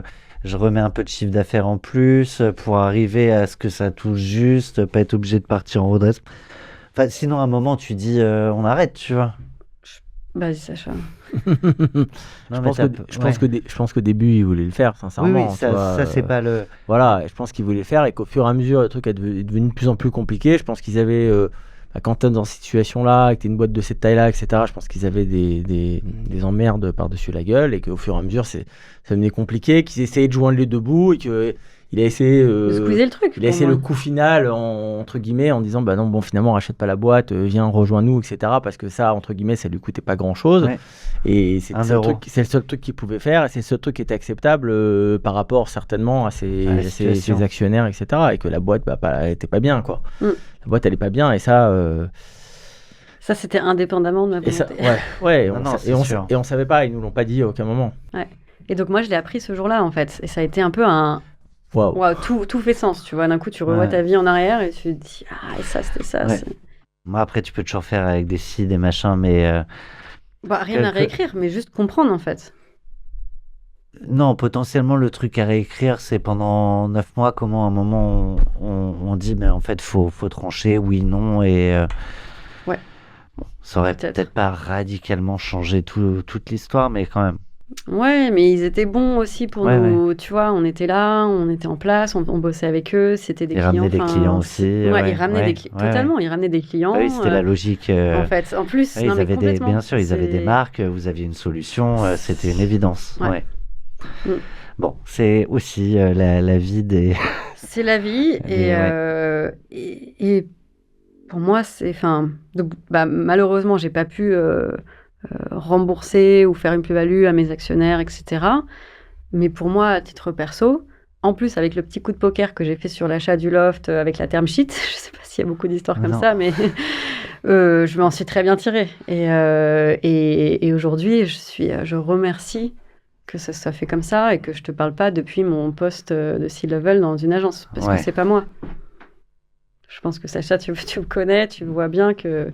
Donc aujourd'hui, finalement, c'était la meilleure chose. Et en plus, j'ai pu le faire sans culpabiliser parce que c'est pas moi qui refusais un deal. Ouais. T'as tout fait. Moi, je peux témoigner, t'as tout fait pour que la boîte soit vendue dans les règles de l'art. T'as tout fait pour faire, comme tu disais tout à l'heure, je crois que tu disais la bonne élève. Voilà. De toute façon, on sait à quel point, malheureusement, ou pas, d'ailleurs, on maîtrise pas tout. On fait un petit saut dans le temps. Tu as signé la liquidation, tu as vendu les actifs. Juste avant ça, l'annonce aux actionnaires. Tu parlais des débuts. Oui, c'était là. Tu pivotes, on s'en fout. Ouais. Là, la fin. J'imagine qu'il y a des réactions contrastées. Alors oui. Ouais, ça a été... ils étaient... globalement, ils s'y attendaient, ils avaient suivi. En fait, je les tenais au courant tous les mois de ce qui se passait. Donc, l'annonce a été sans fracas. Au contraire, j'ai été surprise d'avoir beaucoup de soutien. Tu vois, André Saint-Meleu, dont tu te souviens peut-être, un des BA du début, que je vois de temps en temps, qui a été... Cyril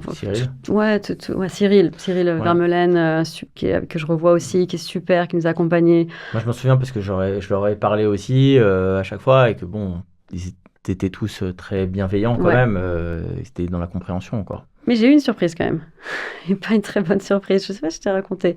Du coup, je citerai pas. Je me souviens qui c'est. Ok, ouais. Ben, un de nos actionnaires, le plus proche, qui était devenu un pote, quoi. On faisait des dîners avec sa femme, ma copine, et qu'on voyait régulièrement, qui nous soutenait, qui nous accompagnait même parfois sur l'opérationnel et tout, me fait une réponse, oui, bon, bah écoute, c'est la vie, machin. Et puis, quelques mois plus tard, je suis en week-end et je fais l'erreur un vendredi soir d'ouvrir mes mails à minuit. Je ne sais pas pourquoi j'ai fait ça. On allait me coucher et là, je tombe sur un long mail incendiaire. Mais presque un truc genre « t'es qu'une fraude, t'es là à raconter une histoire positive, machin, mais en fait, nanana ». Enfin, un truc, mais j'ai compris après qu'il était bourré. Parce qu'il me dit, j'ai dîné avec, et donc un de ses potes qui l'avait ramené sur le deal, donc j'ai compris que c'était un truc après. Et j'ai tellement honte pour lui, et pour moi, j'étais sur le choc, et que j'ai jamais répondu à ce mail. J'ai réfléchi, tu sais, t'imagines ta réponse et machin, et moi je me suis dit, le mieux c'est de pas répondre. Donc un peu le choc. Je t'avais raconté ce mail. Putain, c'était dur, hein. C'était dur, ça arrivait plusieurs mois plus tard. Vous en avez jamais reparlé? Non, j'ai jamais. J'ai dit, ok. Je me suis dit que le lendemain, il allait se réveiller en gueule de bois et se dire, oula, j'espère. Bah, vous êtes revus? Non. Ah oui, non, d'accord. C'est le dernier échange, c'est ça. Le dernier échange, c'était ce long mail à charge qui sortait de nulle part. Et je me suis dit, bon, je pense qu'il avait un peu mis tous ses œufs dans le même panier. Il s'était dit, c'est bon, c'est ma nouvelle vie, c'est ma nouvelle identité. Jam, machin, je soutiens les autres. Si tu veux, on avait PKM, Pierre Cusco-Morizet, on avait Cyril Vermeulen, on avait, tu vois, des super BA qui nous ont suivis, qui nous ont dit, parfois on gagne, parfois on perd. Tu t'es bien battu, c'est cool. Point. Alors, ça me fait penser à une autre anecdote qu'on a eue dans Planté, un entrepreneur qui a pas mal d'investisseurs, d'ailleurs, je crois, dont PKM aussi. Olivier Mathieu, etc. Mais l'un de ces investisseurs qui lui a dit je peux pas perdre cet argent, Vincent. Donc ce que tu vas faire, c'est tu vas demander à ta mère de faire un emprunt, de te donner l'argent et de me rembourser. Voilà, il lui a dit non. Mais demande à ta mère. Demande à ma mère. Voilà. J'ai quelques histoires comme ça chez. Ouais. Tu vas en partager une? Non. Un jour, je donnerai les noms et tout. Les noms, on peut partager en off, mais c'est... Ouais, en tout cas, ça m'a fait un truc qui ressort de nulle part, tu vois, et tu te dis, pas classe. Ouais, bon. Eh ben, c'est marrant que tu parles de PKM, parce que la dernière personne sur ce podcast, je crois que c'était l'épisode 8 PKM, si je dis pas de bêtises, c'était Céline Lazare. Bref, vous chercherez, c'est les premières. Par contre, c'est pas sur YouTube, c'est uniquement en version podcast. Mais en tout cas, c'est le dernier entrepreneur à avoir proposé un de ses sons dans le média Cash Out pour parler d'une des phases de sa session. Je suis obligé de recharger, mais on envoie La Jares. La Jares, c'est à Fuerteventura, c'est là où j'ai enregistré ce... Alors c'est mon son, c'est un DJ set. C'est pas moi, j'ai pas composé, mais... Mais cette fois Billy. Ouais. Parce que c'est La Jares. La Jares. La Jares. Ouais, faut parler avec l'espagnol. J'y arrive pas. Mais de Billy. C'est un DJ set que j'ai enregistré dans le désert. J'envoie.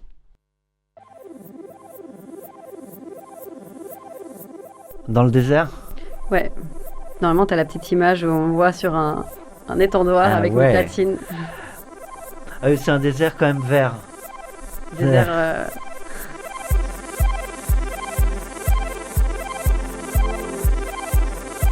Et donc ce son, pour parler de l'après. Pour moi, ce son, c'est le renouveau, quoi. C'est la lumière, le soleil qui renaît. Alors, il fait 42 minutes. Ouais. Tu mettras le lien pour les curieux, mais Ouais. laisse au moins le mash-up arriver. J'ai mis 1 mois à faire ce DJ set. J'y ai passé beaucoup de temps, beaucoup d'amour.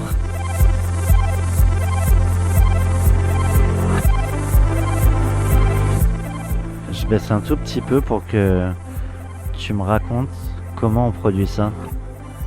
Ben, j'utilise un logiciel et des platines. Ouais. Tu passes beaucoup de temps à choisir des sons, choisir ta direction artistique, le message que tu as envie de porter, l'ordre des chansons. Ça, l'ordre, cette première ouverture, j'ai mis... tu vois, là, il y a un autre son qui arrive. Et tu vois, le petit... ça s'est rajouté derrière. Un son qui n'a rien à voir. La petite voix. La petite voix.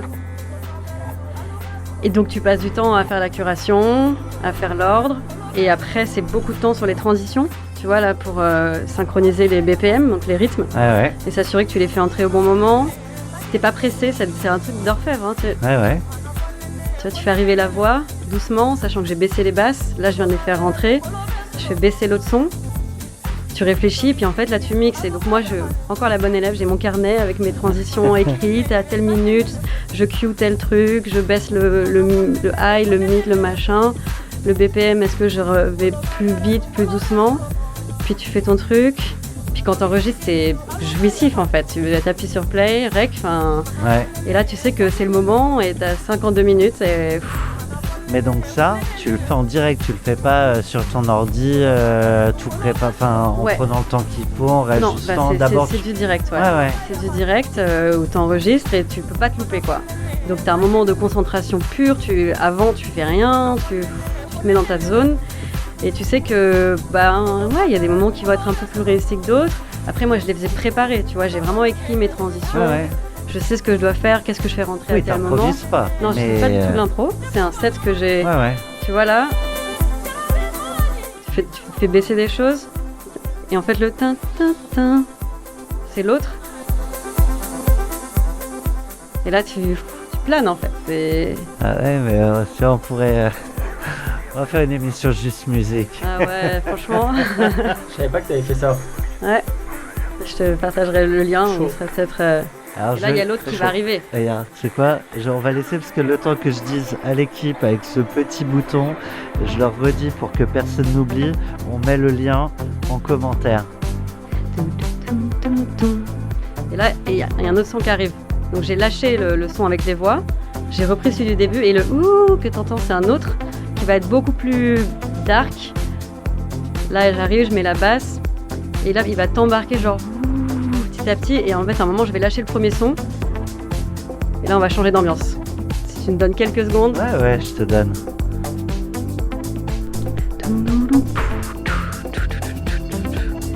Et là c'est le moment de concentration ultime.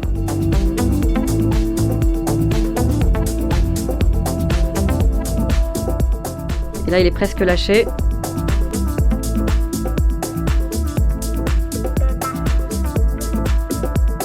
Ça paraît pas grand chose, mais c'est du taf.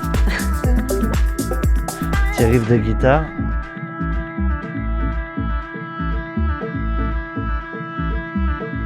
Allez, on veut entendre la transition. Elle est faite. Attends. Là, ah oui, le drop. Je vois un gros bas. Et là.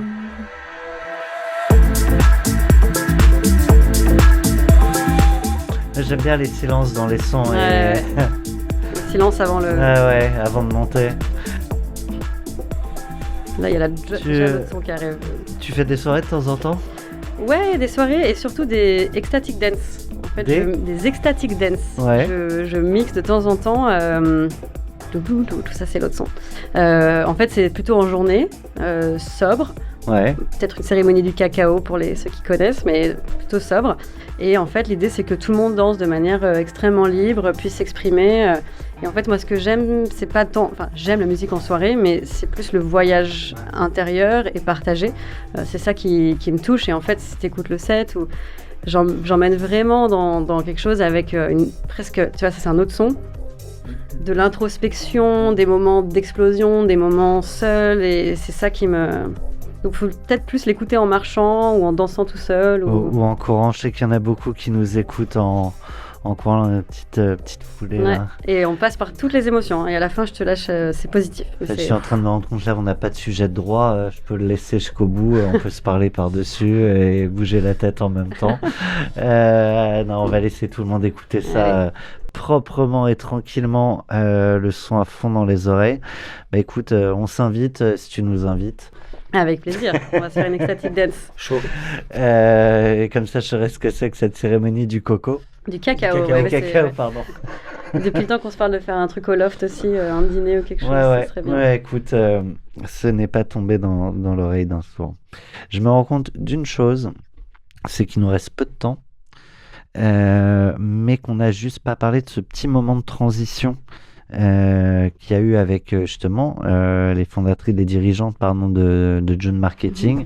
Donc tu vas devoir reprendre la main. Et pour ça, tu avais choisi New Order, mais vu le timing, si ça te va, on le... Allez, tant pis. Tu m'autorises ? Je t'autorise. Ok, c'est gentil. Ça reste ton podcast. Je suis non, ouais, mais c'est ton podcast, ton émission. Mais juste un mot quand même sur cette phase de transition.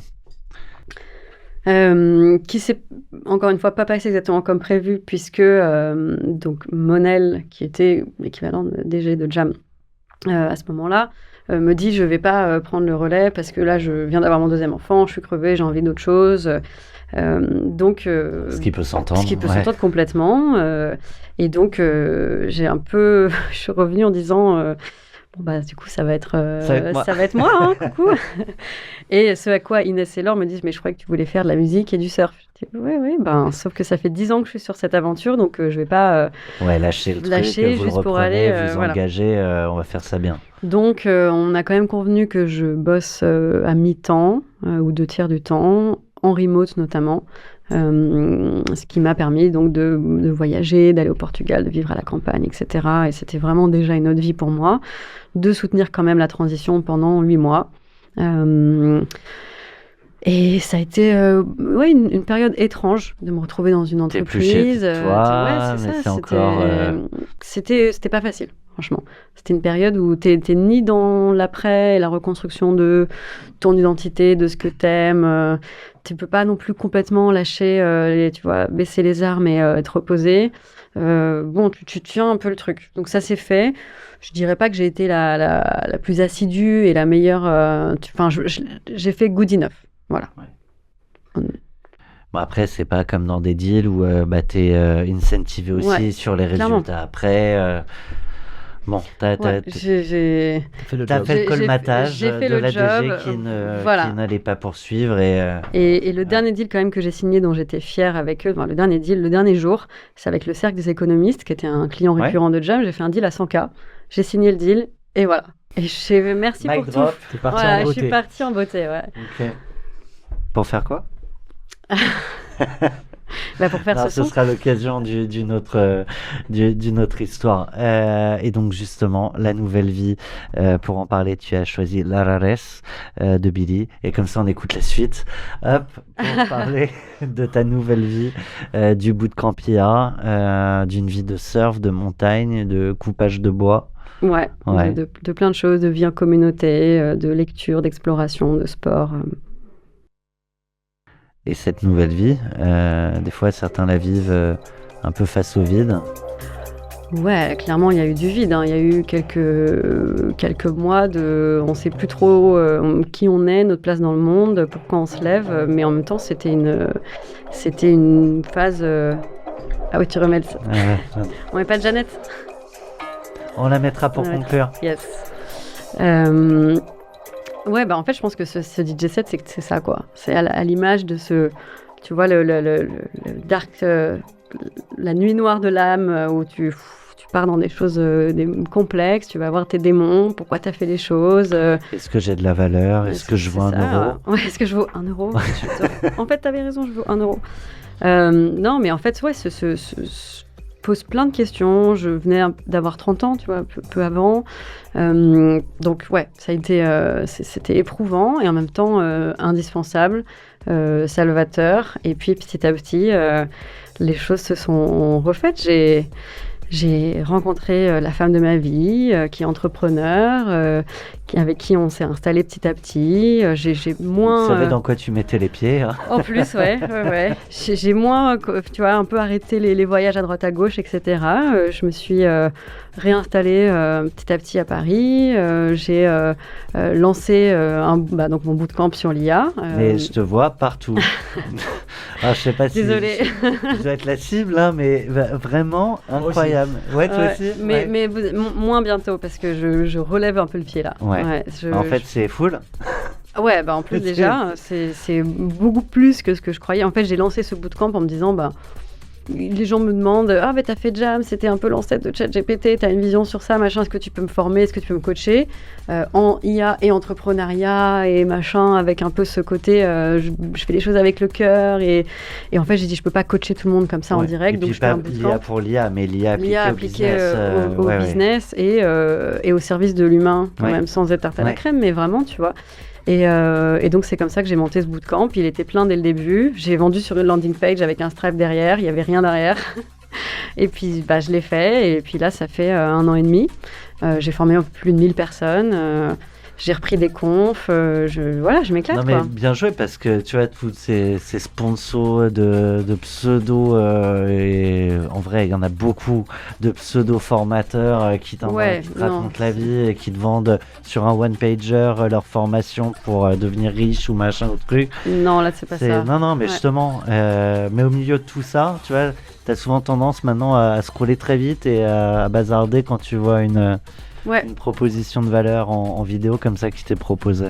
Écoute, oui, tant mieux si on voit que derrière, moi, ça fait 10 ans que je réfléchis au sujet et que je suis venue là parce que presque on m'a attendu là, mais que c'était pas un truc que j'ai essayé de foutre dans la tête des gens, mais l'inverse, en fait. On m'a invité, en fait, sur ce sujet, et pour moi, c'est ça les plus belles aventures. C'est quand tu sens qu'en fait, c'est ton... quelqu'un m'a dit une fois, purpose, en anglais, c'est pure position, c'est vraiment ta position pure. Et en fait, c'est pas toi qui vas t'y mettre, c'est tu es déjà. Et en fait, si tu regardes où t'es là, c'est ton talent, c'est ton soft skills. C'est dont le monde a besoin, et c'est on l'appelle comme on veut, Ikigai, purpose, ce que tu veux, mais c'est vraiment... et donc, je m'y suis dédiée. L'année dernière, ça a été intense. Je compte pas le nombre de sessions que j'ai faites. Mais ça m'a fait, par exemple, rencontrer Tilassine, William, qui s'est inscrit suite à... Il avait entendu mon podcast chez Mathieu Stéphanie. Là, jeudi, j'ai une session qui démarre. Il y a Mathieu Dardaillon, qui a monté Ticket for Change, qui est inscrit. Je ne sais pas si je dois trop dire les inscrits, mais j'ai Rachel Vanier, Dance Floor Paris, ancienne DIRCOM de Station F. J'ai vraiment des gens incroyables. Et des gens très, très différents qui se retrouvent, et c'est génial. En tout cas, bravo. Là, tu avais le surf, tu avais la vague. Et là, c'est en fait, j'ai vu la vague et on m'a dit, tiens, un surf. Ok. Là, aujourd'hui, donc, tu mènes ça toute seule. Donc, ça a ses avantages et peut-être alors, je sais pas si c'est ses inconvénients, mais ça manque aussi des fois, j'imagine, le travail. Est-ce que tu projettes une suite différente ou tu recréerais une boîte Je vais recréer des choses, c'est sûr. Je pense que c'est une boîte ou autre chose. C'est créé. C'est créé, voilà. Est-ce que c'est un lieu, une communauté, une école? J'en sais rien. Il y a plein de choses qui vont se créer. Ou de DJ set. Ou de DJ set.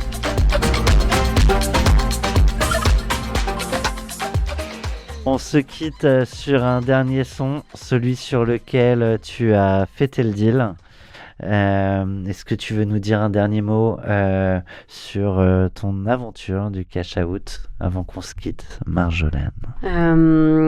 Que je pense que c'était... merci de m'avoir donné le micro et d'avoir été patient aussi. C'était une aventure que c'était dur de me dire, voilà, je viens la raconter, elle est complexe, elle n'a pas de grands moments d'éclat, elle n'a pas, le début à la signature, il y a des hauts, il y a des bas, mais c'est surtout, je pense je me suis dit que j'allais venir parce que je pense qu'il y en a plein qui pourraient bénéficier, et pas moi, en fait, moi j'ai rien à gagner à raconter cette histoire, et je suis complètement en paix avec ça. Et je suis très contente de pouvoir le faire, et du coup bien entourée, et de me dire que c'est pas les histoires sont bonnes à raconter si elles peuvent aider des gens, et que à l'ère des posts LinkedIn, des tweets, des machins, d'avoir pris, je sais pas combien de temps on a pris, mais 1 heure et quelques, pour vraiment raconter sans objectif derrière. Ouais. 1h45, le temps passe vite. Ah waouh, Ouais. ok. Tu vois, j'ai pas d'objectif, il n'y a pas de stratégie, il n'y a pas de je place mon truc. J'ai juste, à la limite, moi, envie de post-mortem et On de s'est bien souffler. trouvé. C'était méga inspirant, vraiment. Ah ouais, moi je me suis dit, bon, j'ai raconté des Non. faits qui sont Non, pas... c'est super important. On s'est bien trouvé là-dessus parce que je t'ai dit, les entrepreneurs qui viennent pas faire leur storytelling, Ouais. ils viennent en héritage pour partager à Ben, la nouvelle génération, à leur père, parce qu'on vit tous des moments. ouais, vous avez créé la place Ouais, pour ça et mais- c'est hyper précieux et je pense qu'il faut plus de ça dans le monde. Mais ce qui est précieux, c'est d'avoir accepté de venir raconter justement sans objectif. Mm. Donc, Non, merci d'avoir Merci fait la infiniment. place, vraiment. C'est bon, cool. et la prochaine fois, je te réinvite. Tu acceptes dès le premier coup. Voilà, et je ne j'arrive, et décommande c'est pas. bon. Et on racontera les La nouvelles suite, aventures, ouais. les nouvelles créas. En tout cas, merci Marjolaine. Merci beaucoup. Thomas, merci Merci Sacha. Marjo. Merci beaucoup. Et merci à vous. À très bientôt sur un son de Janet Jackson. Il faut Together Again, le son de la teuf de la fin de De Jam. There are times when I look above and beyond. There are times when I feel your love around me, baby. I'll never forget my baby. I'll never forget you. Get you.